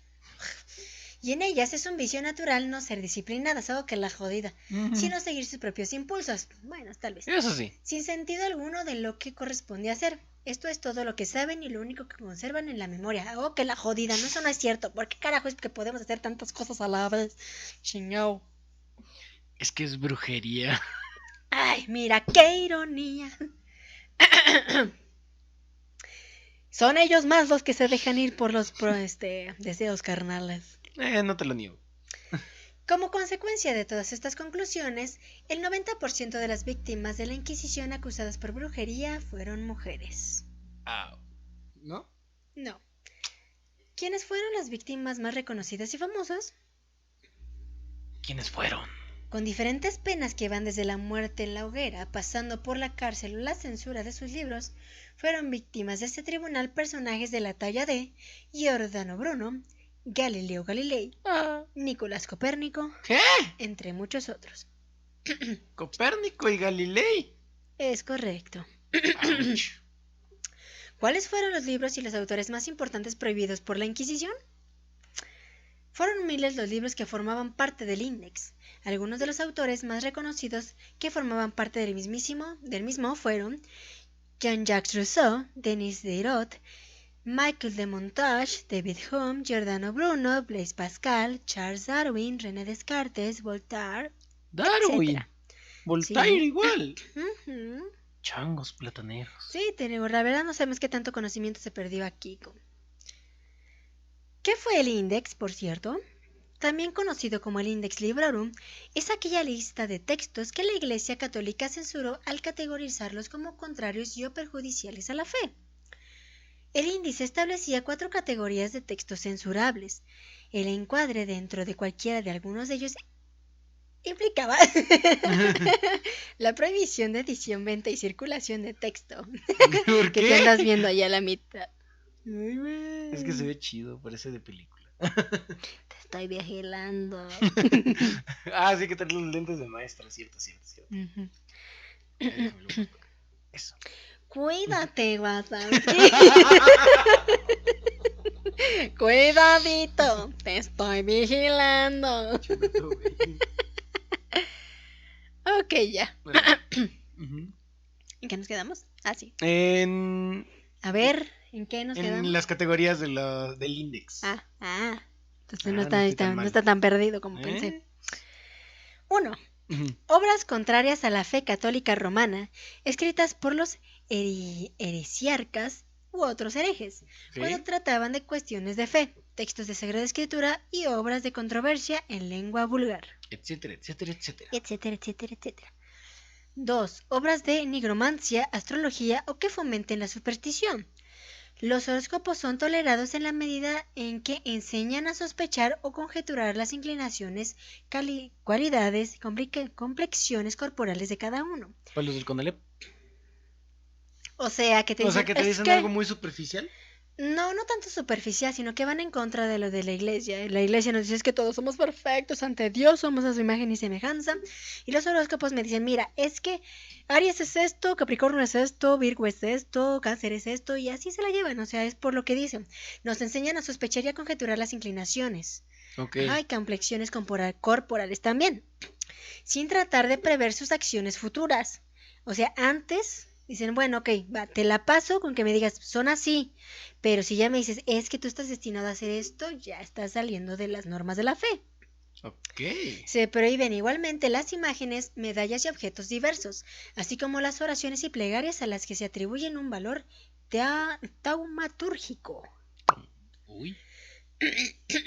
Sí, suena raro. Sí, Me muy ahogo. raro. 3. Las obras que tratan, cuentan y enseñan cosas de propósito, lascivas, de amores y otras cualesquiera, como desdeñosas a las buenas costumbres de la iglesia cristiana, aunque no se mezclen en ellas herejías y errores, mandando que los que las tuvieren sean castigados por los inquisidores severamente, que esta es la regla 7. ¿Como Shakespeare? ¿Sus obras? Au. Las pinturas, esculturas y toda clase de representaciones deshonestas caen bajo la misma prohibición y queda prohibido realizarlas o introducirlas en el reino. Wow.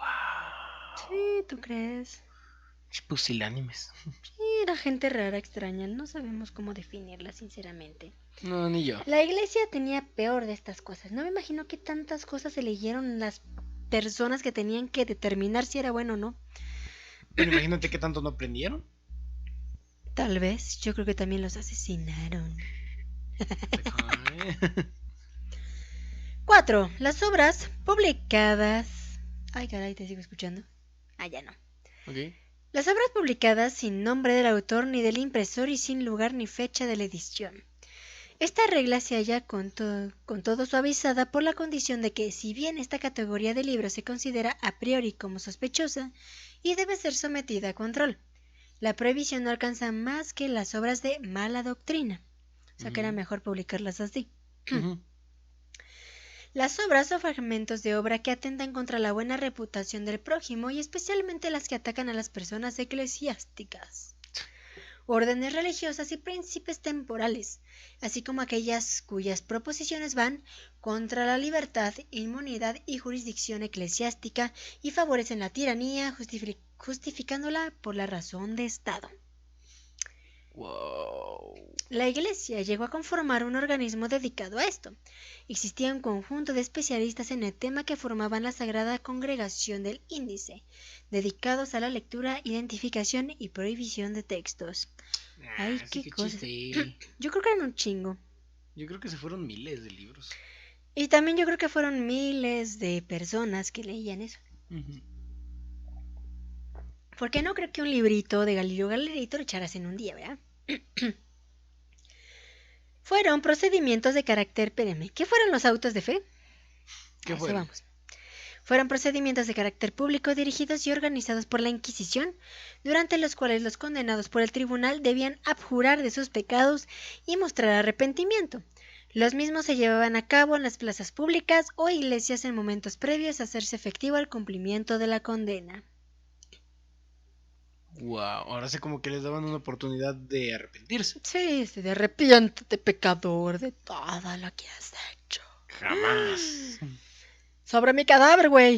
Y Ah, pues bueno. bueno, te mataron. Y pues nada, ahí vemos. Hay muchos muertos a través de esto.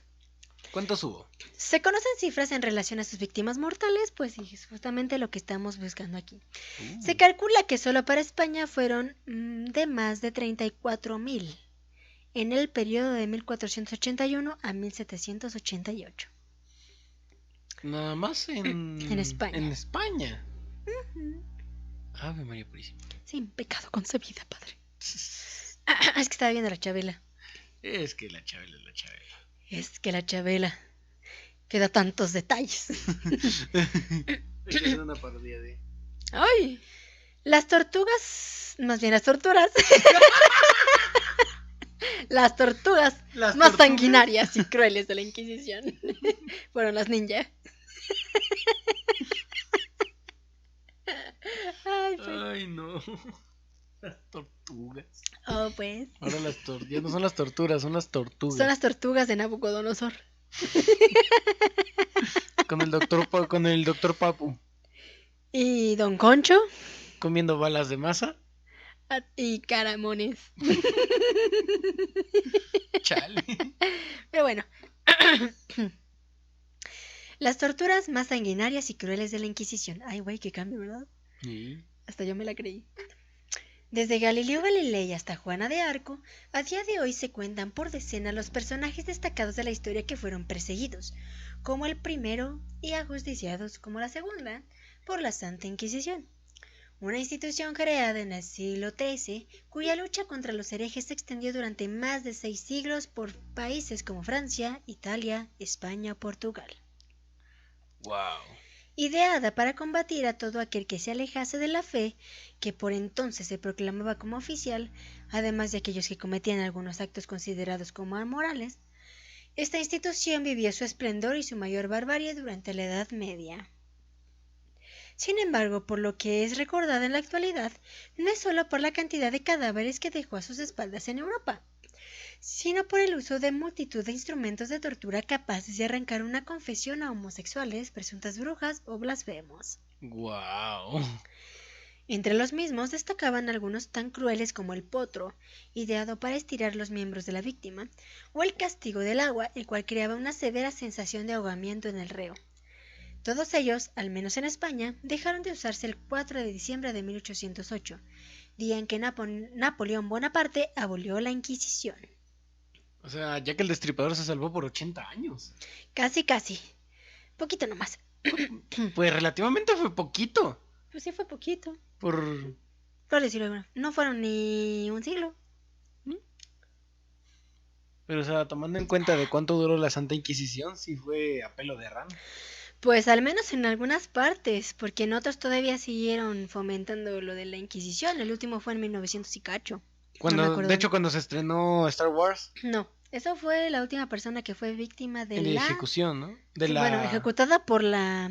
¿Cómo se llama? Guillotina. Esa, por la guillotina. Pero no fue la última persona acusada de brujería. Ah. Esa fue en 1900 y cacho. Después le doy el dato, porque ese está en la brujería, si se los dije. Ah, sí, de hecho sí. Y ya se me olvidó. Pero bueno, sí se los dije. Ahí investiguenle. Sí, ahí escúchenlo, por favor. Son 6 episodios, aquí los espero tranquilito. Son 4, ¿no? Son 3. ¿3? 3. ¿No eran 4? Son 3. Bueno, como sea, aquí lo estamos esperando. Aquí los espero. Sí, pero como decía, pinche Lupita. Es que te digo que la pinche Lupita no quiere entender. Ya no entiende, ya estás... ¿Sabes qué me confesó? Que le hizo un amarre. Ay. Hazme el favor. O sea, por eso no lo deja ahí. Y el otro también ahí anda. O sea, estamos dice, ya déjalo y le hace amarre. Ay. Es que no entiendes, ya la conoces, o sea. Chilupita. Se toma en serio lo del agua de calzón. Sí. Ay, no, te digo, o sea. Le salió el tiro por la culata. Es que ese es el problema. Espérate a que el güey se entere. No, le va a hacer un semejante. No, espérate a que el ganado se entere. Ay, es que esa es la otra cosa. Pero no, nomás no quiere entender. Pero ¿para qué nos metemos en detalles? Sí, ya. Es que, ay, Si ella, Creo que si- no. mira, si ella no quiere cambiar, pues que ya. Se jodió. pues sí, mira, digo, para que ya nos metemos en detalles. Ya, para que ya hay que Ya dejarlo. para que meternos en detalles técnicos. Ay, es que están, no entiendo. Pero bueno, ¿Ya? ¿siguen acá?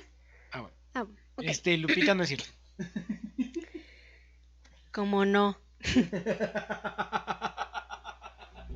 Ay, güey. Ay, güey. Sí. Muy bien, es tiempo de continuar, aquí lo dice. Algo así. Para hallar el origen de esta institución es necesario fijar nuestros ojos en la Francia del siglo XII, una época, la Edad Media, en la que el cristianismo ya había logrado alzarse como la primera y principal religión del Sacro Imperio Romano. Fue en ese momento cuando nacieron multitud de grupos que, aunque enarbolaban la bandera de esta creencia, entendían que no había que honrar a Dios como afirmaba la Iglesia oficial. Entre ellos destacaban los valdenses y los cátaros, quienes se atrevían además a criticar a los líderes espirituales del momento para vivir de una forma demasiado ostentosa. En su cara. El sujeto, perro. Pues sí, sabemos que el Vaticano tiene la posibilidad de...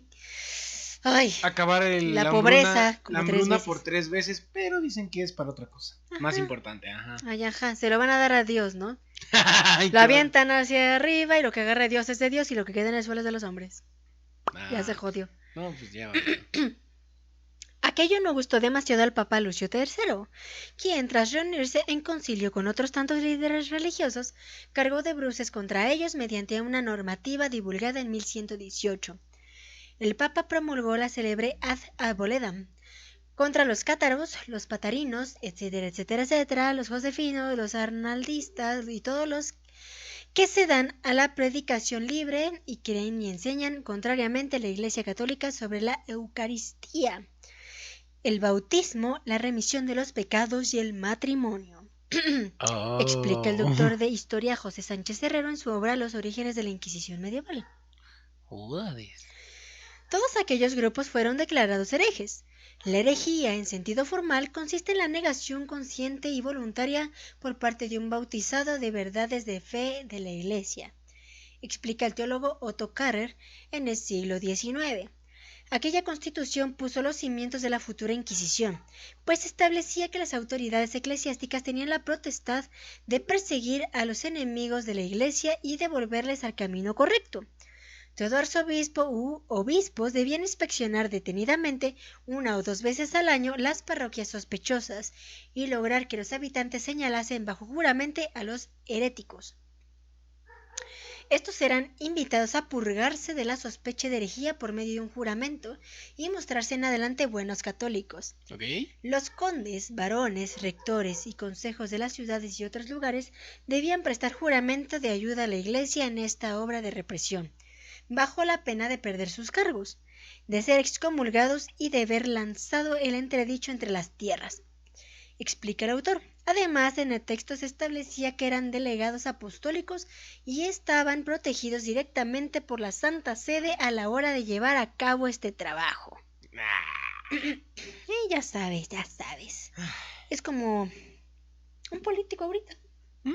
Básicamente, un político latinoamericano. Es correcto.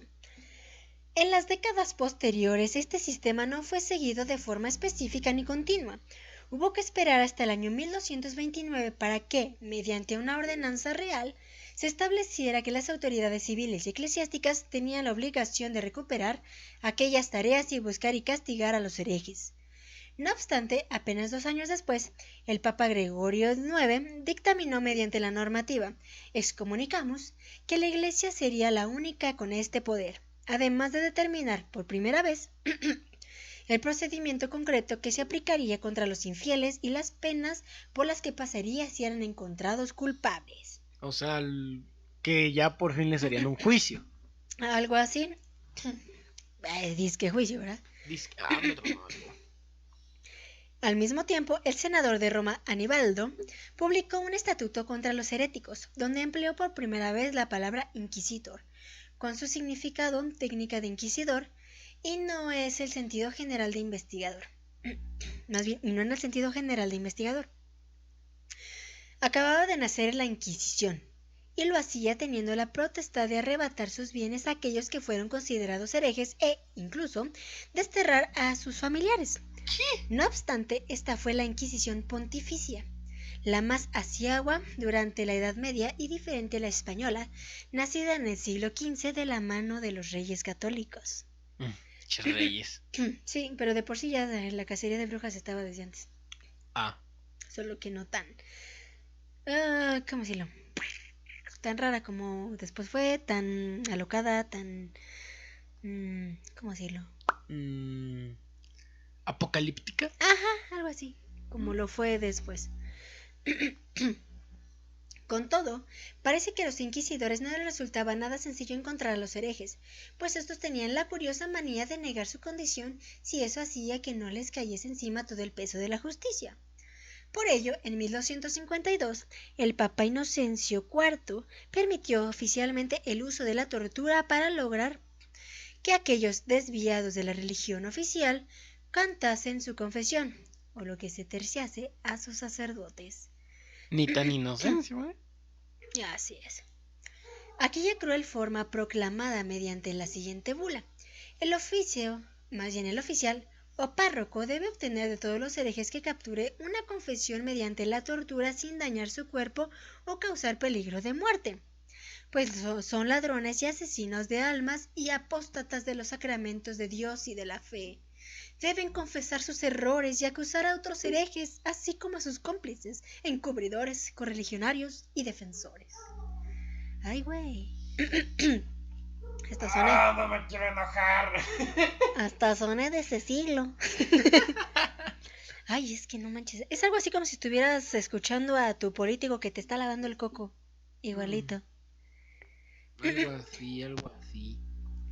Para entonces, ya no solo se consideraban herejes las órdenes religiosas que se desviaban de la iglesia oficial, sino también los judíos, los apóstatas, los excomulgados, los falsos apóstoles, las brujas, los blasfemos, etcétera, y otros etcétera, tantos.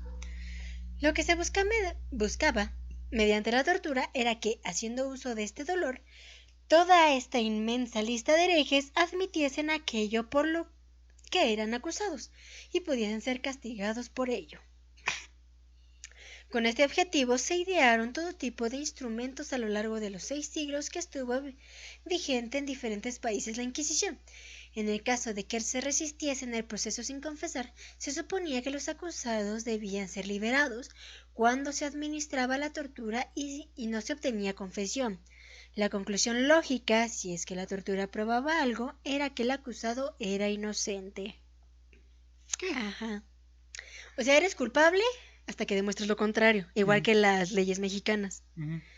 No que eres inocente hasta que se demuestre lo contrario. Según la frase legal, había purgado la prueba y merecía la absolución. Determina Primitivo Martínez Fernández en La Inquisición al lado oscuro de la Iglesia. Sin embargo, en la mayoría de los casos, los reos acababan diciendo cualquier cosa a cambio de que parase aquel horror. Evidentemente. Evidentemente. Las torturas más crueles de la Inquisición, desde su creación hasta su abolición en España. Tenemos échalas. El potro. El potro salvaje. Tristemente, el potro fue una de las máquinas de tortura más conocidas de la Edad Media. Su sencillez, su facilidad de construcción y finalmente su efectividad a la hora de lograr que el reo confesase o dijese al pie de la letra lo que los inquisidores querían escuchar, hizo que fuera una de las máquinas más famosas durante aquella época, y no solo en el ámbito religioso. Se llamaba así al caballete o potro triangular sobre que se ponía a los acusados que no querían confesar. El potro era empleado también por la justicia ordinaria en la aplicación del tormento. ¿En serio? Su funcionamiento era simple, pero eficaz. Para causar el mayor dolor posible, el preso solo se le ubicaba sobre una mesa que contaba con 4 cuerdas, cada una de ellas para atar los brazos y piernas. Las cuerdas de las muñecas estaban fijadas a la mesa y las de las piernas se iban enrollando en una rueda giratoria. Cada desplazamiento de la rueda disponía una extensión de los mismos. El dolor que producían los huesos era sumamente insufrible y, si las vueltas de aquella maléfica rueda eran demasiadas, podía provocar el desmembramiento de las extremidades. Au. Usualmente, este tormento solía tener dos partes. La primera duraba varias vueltas y buscaba amedrentar al preso. Posteriormente, se paraba la máquina y se instaba a la víctima a hablar. Si no aceptaba, se continuaba hasta que lo hiciese.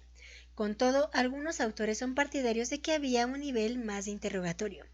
Este duraba presuntamente varios días, y tras él el reo solía fallecer. Fuera como fuese, la víctima podía ser cruelmente estirada hasta 30 centímetros. Ay. A su vez, destacaba que, si no obtenían la confesión deseada, también podían recurrir a aplicar otros castigos al sujeto allí tumbado mientras el potro surtía su efecto. Por ejemplo, quemar sus costados con fuego, siempre considerado purificador. Sí, consideran que el fuego es purificador. Entonces, ¿por qué el infierno está lleno de llamas? Para purificar. Es para purificar y que lleguen al cielo como un santo. Ajá. Además del posible desmembramiento, el dolor que causaba esta máquina era increíble. El torturador le daba vueltas al timón, hasta que los huesos de la víctima eran dislocados con un ruido fuerte, causado por los cartílagos, ligamentos y huesos que se rompían. Si el torturador seguía girando el timón, las piernas y los brazos eran eventualmente arrancados del cuerpo. Tal y como se puede observar en las crónicas de la época, tras unas vueltas de este invento era casi imposible mantenerse en pie. Lo mismo pasaba con la capacidad de caminar. De hecho, era sumamente difícil dar siquiera 2 pasos. Pues sí, no manches, pinche dolor. Pues es que te estaban estire, y después de que te quitaron todo, después de que te separaste, pues ¿cómo vas a caminar? Ya ni se Pero puede. ahí creciste 30 centímetros. Oh, mira, por lo menos eso me va a hacer más grande. Voy a llegar a medir un 80. ¿Pero a qué costo, amigos? ¿A qué costo? Soy alta, pero no puedo caminar. Soy alta solo en mis pensamientos. El aplastapulgares. Au. El aplastapulgares era un instrumento metálico en el que se introducían los dedos de las manos y los pies. A continuación, mediante un tornillo se le daban varias vueltas hasta que los apéndices acababan totalmente destrozados. Tenía un origen veneciano y la mayoría de los textos lo definen como un utensilio sencillo pero sumamente doloroso. Pues sí, no manches, Pues te destrozan el dedo. Te destrozaban el dedo. El tormento del agua. El conocido como tormento del agua era uno de los más imaginativos. Su utilidad era tal que, en la actualidad, algunas agencias de inteligencia lo siguen utilizando. Contaba con varias versiones, pero la más básica consistía en tumbar a la víctima sobre una mesa, atarle las manos y los pies, taparle las fosas nasales, en la mayoría de los casos, y finalmente introducirle una pieza de metal en la boca para evitar que la cerrase bruscamente. A continuación, y tal como se señala, se le metían 8 cuartos de líquido por el gaznate. La sensación de ahogamiento era insoportable y en muchas ocasiones hacía que la víctima se quedase inconsciente. La muerte usualmente ocurría por distensión o ruptura del estómago. Au. Con el paso de los años, esta tortura se fue perfeccionando hasta el punto de lograr una sensación totalmente horrible en la víctima. Esta se lograba principalmente introduciendo un trapo de lino hasta la garganta y echando agua a través de él. El agua se filtraba gota a gota a través del húmedo lienzo y a medida que se introducía en la garganta y en las fosas nasales, la víctima, cuya respiración era a cada instante más difícil, hacía esfuerzos para tragar aquella agua y aspirar un poco de aire. Más a cada uno de sus esfuerzos que imprimían a su cuerpo una convulsión dolorosa.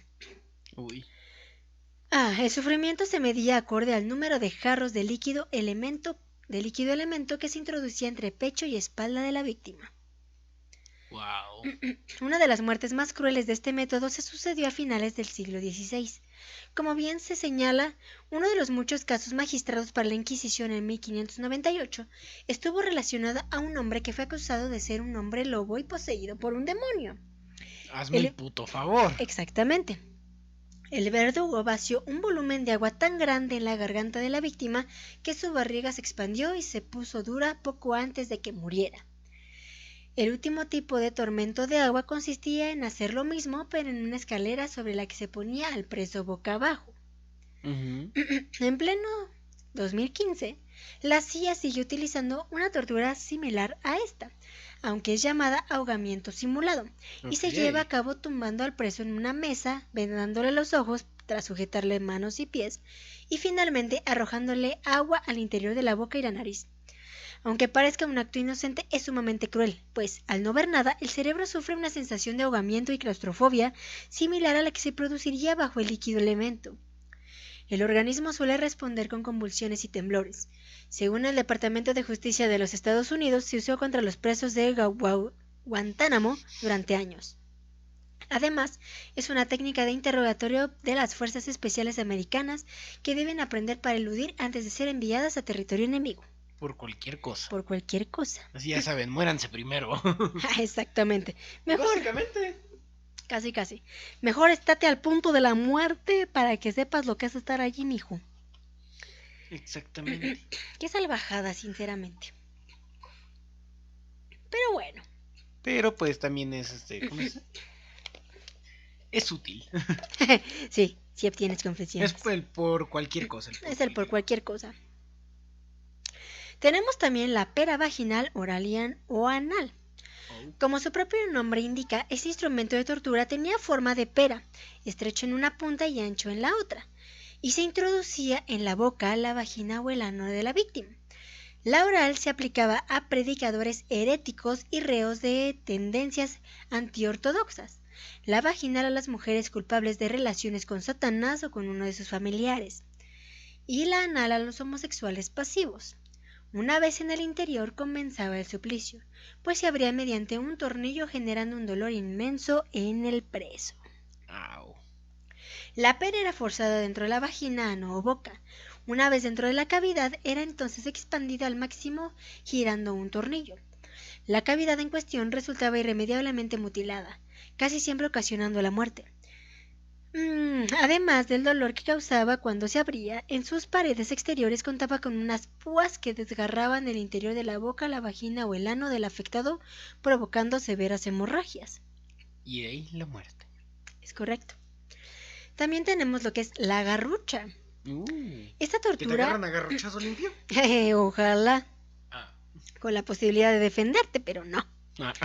Esta tortura era conocida como en la vieja Europa como estrapada, aunque en España fue importada como la garrucha. Su funcionamiento, al igual que el del potro, era bastante sencillo y no requería de un gran equipamiento técnico, pero no por ello era menos dolorosa. La tortura consistía simple y llanamente en atar las manos del preso por detrás de la espalda. A continuación se alzaba la víctima varios metros del suelo tirando de sus muñecas. Mediante un sistema de poleas. Una vez en alto llegaba el castigo. Exacto. Finalmente se le dejaba caer. La longitud de la cuerda estaba medida para que no se golpeara en el suelo, pero la sacudida le dejaba descoyuntado. El descenso hacía que todo el peso del cuerpo de la víctima se sustentase en los brazos, algo sumamente doloroso. Esta tortura fue utilizada en primer término en Italia, donde era llamada strappato, y al igual que el potro, contaba con varias partes. En la primera se suspendía a la víctima unos 6 pies, unos 2 metros, sobre el suelo y se le dejaba caer desde allí. Este procedimiento provocaba desgarramientos en el húmero y dislocaba la clavícula. Después de esta primera toma de contacto con la garrucha, se preguntaba al prisionero si quería confesar sus pecados a la Santa Inquisición. Si así lo hacía, el tormento se daba por finalizado. En caso contrario, volvía a empezar, aunque de una forma un poco más dolorosa. En esa posición, cuando estaba suspendido, hierros de aproximadamente 45 kilogramos eran atados a los pies. Los verdugos entonces alaban la cuerda y soltaban bruscamente a la víctima, sujetándole fuerte antes de que tocase el piso. El proceso se repetía una y otra vez. Curiosamente, a partir de 1620, varios inquisidores hicieron múltiples recomendaciones para que el dolor del prisionero fuese lo más intenso posible. Entre las mismas destacaban el levantar muy lentamente al reo para que disfrutase del cruel viaje y dejarle suspendido el tiempo en que se trataba de recitar 2 veces en silencio el salme Miserere, una oración de arrepentimiento. ¿Qué ojetes? Sí, lo sabemos. Con el tiempo fueron perfeccionando sus torturas. Pero que no fuera para la ciencia, porque... Sí, porque la ciencia era pecado. Y era del diablo. Si la víctima aguantaba la tortura y rehusaba confesar, los torturadores la llevaban a una plataforma donde le quebraban los brazos y las piernas hasta que moría. Pero no se detenía en ese punto el castigo, pues si lograba resistir y no se marchaban al otro barrio, el preso era estrangulado y quemado. No fue el caso de una bella mujer que según se cita, mientras sufría la tortura de la garrocha, sufrió un ataque en el que lanzó mucha sangre de su pecho. Según parece, durante el castigo se le rompió la arteria, lo que la hizo fallecer a las pocas jornadas. Curiosamente, una tortura similar fue practicada décadas después por los nazis de Auschwitz. Pero los nazis tenían un porqué. Eran judíos. Sí, o sea, los alemanes eran como la Santa Inquisición, pero al menos los nazis se preocupaban por Alemania. Exactamente, no que estos eran... Bueno, jalaban parejo. La cuna de Judas. Ay. Era un artilugio que estaba formado por 2 elementos. El primero era un sistema de poleas que permitía alzar a una persona en el aire. El segundo, una pequeña pirámide de madera cuya punta estaba sumamente afilada. La tortura consistía en levantar a la víctima en el aire y dejarla caer repentinamente y con fuerza sobre la base del artefacto para que su ano, vagina o escroto se desgarrasen. El verdugo además podía controlar el dolor que sufría el afectado, controlando la altura a la que se ubicaba el prisionero. No manches. Una curiosa variante de la cuna de Judas se llevaba a cabo utilizando agua y ubicando el artefacto totalmente atado, apoyado con varios pesos en los pies sobre la pirámide. Era un tratamiento frecuentemente utilizado contra las mujeres acusadas de ser brujas. En el juicio por agua contra las brujas se suponía que el agua, siendo un elemento inocente y puro, haría flotar a la víctima si era inocente, pero si era culpable, entonces se hundiría, lo cual evidentemente siempre sucedía, pues nadie podía flotar en esa posición. Claro. Para esto es la ciencia, animales. Para no nada más torturar porque sí. Yo creo que estaban aburridos, ¿sabes? Muy probable. Si saben qué, estamos aburridos, ya no hay nada que hacer. Vamos a torturar a gente nada más porque sí. Nada más porque se me ocurrió. Sí, qué bonito. La doncella de hierro. ¿No era tu dama de hierro? No, esa es una canción. Es una canción de Marisela. Está chido. Este castigo era uno de los más crueles, aunque se sospecha que no llegó a utilizarse de forma tan usual como el potro debido a su severidad. Para llevar a cabo la tortura de la doncella de hierro, se introducía al preso en un sarcófago con forma humana, con 2 puertas. Este artilugio contaba con varios pinchos metálicos en su interior, que, cuando se cerraba el ataúd, se introducían en la carne del reo. Curiosamente, y en contra de lo que se cree, estas agujas gigantescas no acababan con su vida, aunque le causaban un dolor increíble y hacían que se desgarrase poco a poco. Pero eso sí, no le atravesaban de lado a lado como se muestra en algunas películas. Si no eran tan salvajes. No, eso estuvo bueno. Okay. Eso nadie se la creyó.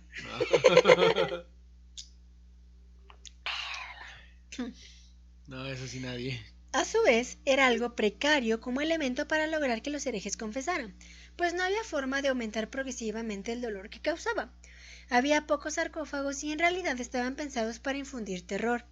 Cualquiera de las torturas precedentes, aunque de apariencia más modesta, permitía una aplicación de intensidad variable según las necesidades, mientras que la doncella no permitía graduaciones. La primera ejecución en este método se sucedió el 14 de agosto de 1515 y la víctima fue un falsificador. Las puntas afiladísimas le penetraban en los brazos y en las piernas y en la barriga y en el pecho, y en la vejiga y en la raíz del miembro, y en los ojos y en los hombros y en las nalgas. En todos lados. En todos lados, en todo él. Solo di eso, no especifiques. Ay, pero no tanto como para matarlo. Así permaneció haciendo un gran griterío y lamento durante 2 días, después de los cuales murió. Según se cree, Elsbeth Bathory, la condesa sangrienta, una mujer acusada de asesinar a cientos de personas por creer que así podría obtener la belleza eterna, era una de las asesinas que, durante el siglo XVII, más disfrutaba usando este artilugio con aquellas chicas que capturaba y aniquilaba. Oh, qué mamona, qué mamona. Por último tenemos a la sierra. La sierra era uno de los castigos más brutales que se podían perpetrar contra un prisionero. Usualmente estaba reservado a mujeres que, en palabras de los inquisidores, hubiesen sido preñadas por Satanás. Exacto, qué jalada. Para lograr acabar con el supuesto niño demoníaco que llevaban en su interior. Los ¿Qué nada más fácil responsables... un gancho de cobre y ahí? Tal vez, pero el punto aquí era hacer dolor, o sea, causar dolor. Por favor, la gente disfruta cuando ve dolor. Eso sí. Para lograr acabar con el supuesto niño demoníaco que llevaba en su interior, los responsables de cometer la tortura colgaban a la hechicera boca abajo con el ano abierto y, mediante una sierra, le cortaban hasta llegar al vientre. Debido a la posición invertida en que se colgaba a la víctima, el cerebro aseguraba amplia oxigenación y se impedía la pérdida general de sangre. La víctima, por ello, no perdía la conciencia hasta llegar al pecho. Au. Aunque no era una tortura que buscaba una confesión, su crudeza hace que no pueda ser olvidada de esta lista. Sí, lo sé, eso fue bastante alocado. Pero bueno, ¿qué te parece? Aquí nos damos cuenta que la iglesia y todos son unos pusilánimes, pero tienen buen ingenio para asesinar gente. Muchísimo. Vean, hasta mataron al propio hijo de su Dios. Bastante, porque al menos esto no se terminó hasta que obviamente le pusieron un alto, pero no en todos lados. Exacto. Al menos sabemos que en Europa terminó en 1808 porque Napoleón Bonaparte terminó con la Inquisición, pero eso no fue lo único que pasó. Claramente. Igual de que ya que el Destripador se salvó por un poco. Uh-huh. Pero no, tampoco lo hubieran agarrado. Exactamente, porque el Santo Oficio de la Inquisición también estuvo en México. ¿Qué? Exactamente. ¡Escupe! Fue el Concilio de Toulouse para acabar de destruir la herejía maniquea heredada de Persia, el que dio lugar a la creación de las llamadas Inquisidores de la Fe en 1229, como ya se los había mencionado, que daría lugar después al llamado Tribunal de Santo Oficio, cuya función fue destruir cualquier signo que fuera contra la religión católica, llegando a convertirse en una de las policías más crueles y severas de cuanto han existido. Sin embargo, la Inquisición o el Tribunal de Santo Oficio no entró en los reinos de Castilla y León, sino hasta 250 años después de que se había establecido en toda Europa. Antes, la vigilancia de los obispos y los otros prelados de la Iglesia había sido suficiente para reprimir la herejía. De hecho, hasta la segunda mitad del siglo XV se toleraba que moros y judíos celebraran su culto pacíficamente. Tanto las mezquitas como las sinagogas gozaban de fueros particulares y eran protegidas en sus derechos. En América, el Tribunal de Santo Oficio se estableció por primera vez en la isla de Santo Domingo, llamada en ese entonces La Española, gracias a que el cardenal Adrián de Utrecht, regente del reino e inquisidor general de España, extendió el nombramiento de inquisidor de todas las tierras descubiertas y a descubrir a don Pedro de Córdoba, residente de Dominicana. 3 años después de consumada la conquista de la Nueva España, Fray Martín de Valencia, franciscano evangelizador, fue nombrado por Pedro de Córdoba comisario de la Inquisición en México, aunque los franciscanos no tenían ni bula ni permiso para ejercer este oficio que era y había sido siempre privilegio exclusivo de los dominicos. Ese primer ¿De los plátanos? Dominicos. Por eso los plátanos dominicos. Ándale, de los platanitos dominicos. Ese primer inquisidor ejerció suavemente el empleo hasta que a la muerte de Córdoba llegó a España Fray Vicente de Santa María, un dominico. En 1535, el inquisidor general de España y arzobispo de Toledo, Alfonso Manrique, expidió el título de inquisidor apostólico al primer obispo de México, Juan de Zumárraga. Aunque éste no creyó prudente establecer aún la Inquisición en México, cometió el tremendo error de formar proceso a un indio, señor principal de Texcoco, bautizado ya con el nombre de Carlos y nieto de Nezahualcóyotl, a quien acusó de seguir sacrificando víctimas a sus dioses. El inquisidor apostólico lo mandó a quemar vivo en una plaza pública el 30 de noviembre de 1539, para convertirlo en la primera víctima del Santo Oficio de la Nueva España. Zumárraga recibió regaño y castigo porque en las disposiciones reales y en las reglas del Santo Oficio se estipulaba que no se podía ejercer rigor ni pena contra los cristianos nuevos de la raza india. Ay, O bueno, sea que por eso se libraron tantito. tantito nomás. Pero solo los nuevos cristianos.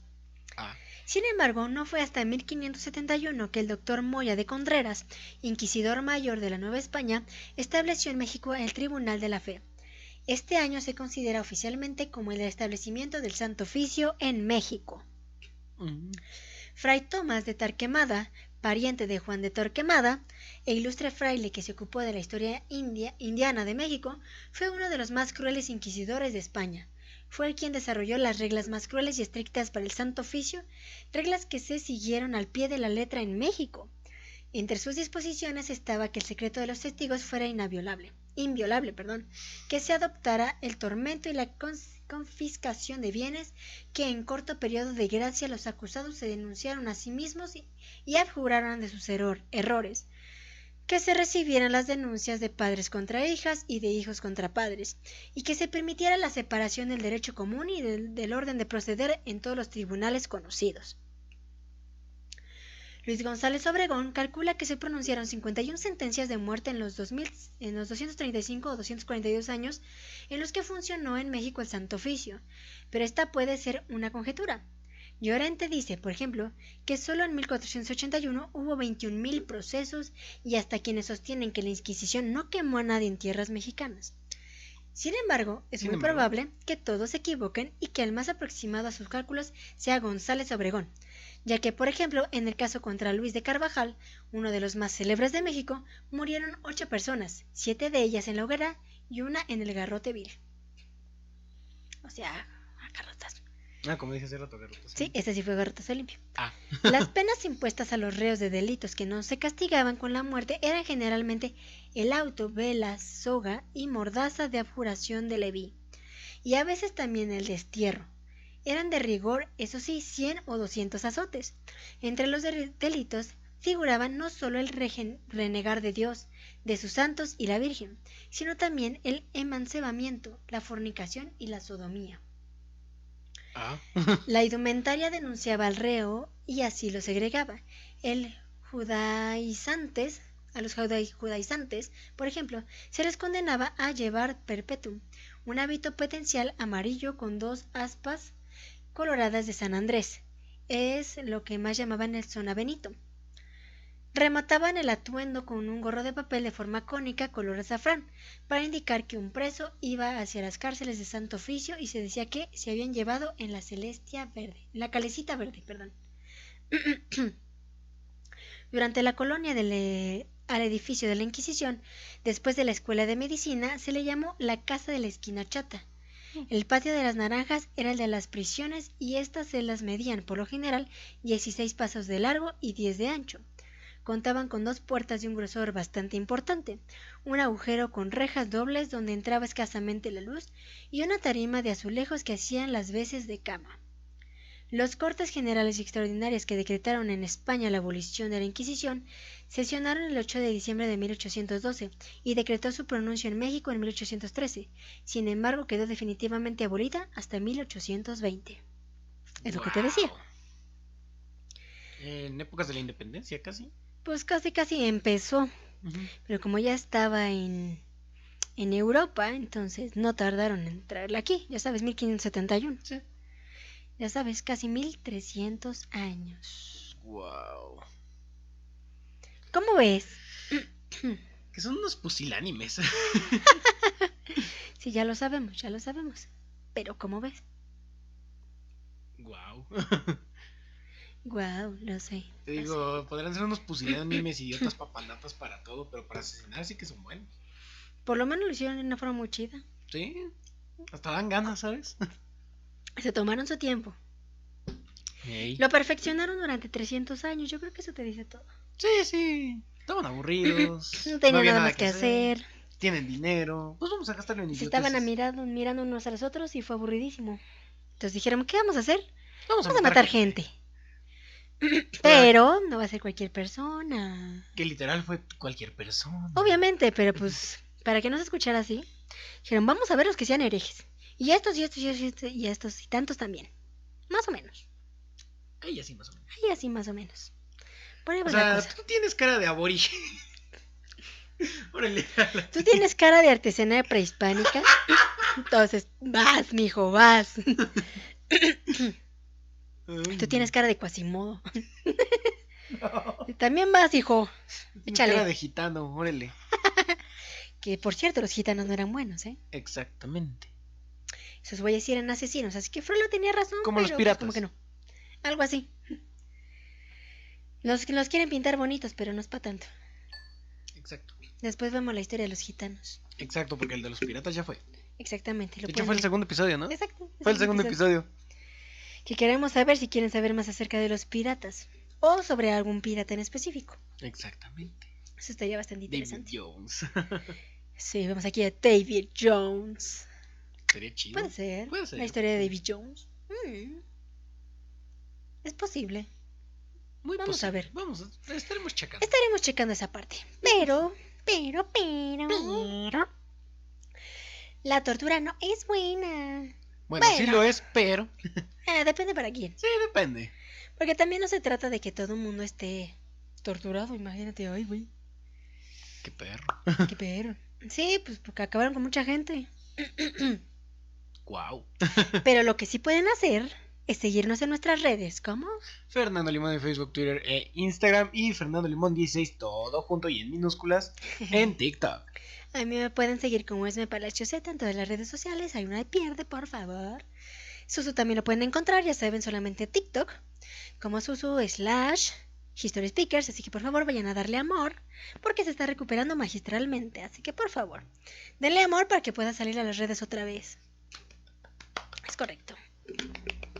En fin, también nos pueden escuchar en nuestro hermoso canal de Facebook, Obviamente. que obviamente tiene el nombre de History Speakers, como todo lo que esto se llama. También nos encuentran como History Speakers en YouTube. Hay muchas listas ahí, pueden checarlas, a ver qué les agrada. Que después vamos a regresar a eso, obviamente porque no hemos tenido tanto tiempo. Pero estamos buscándolo y haciéndolo, así que no se apuren.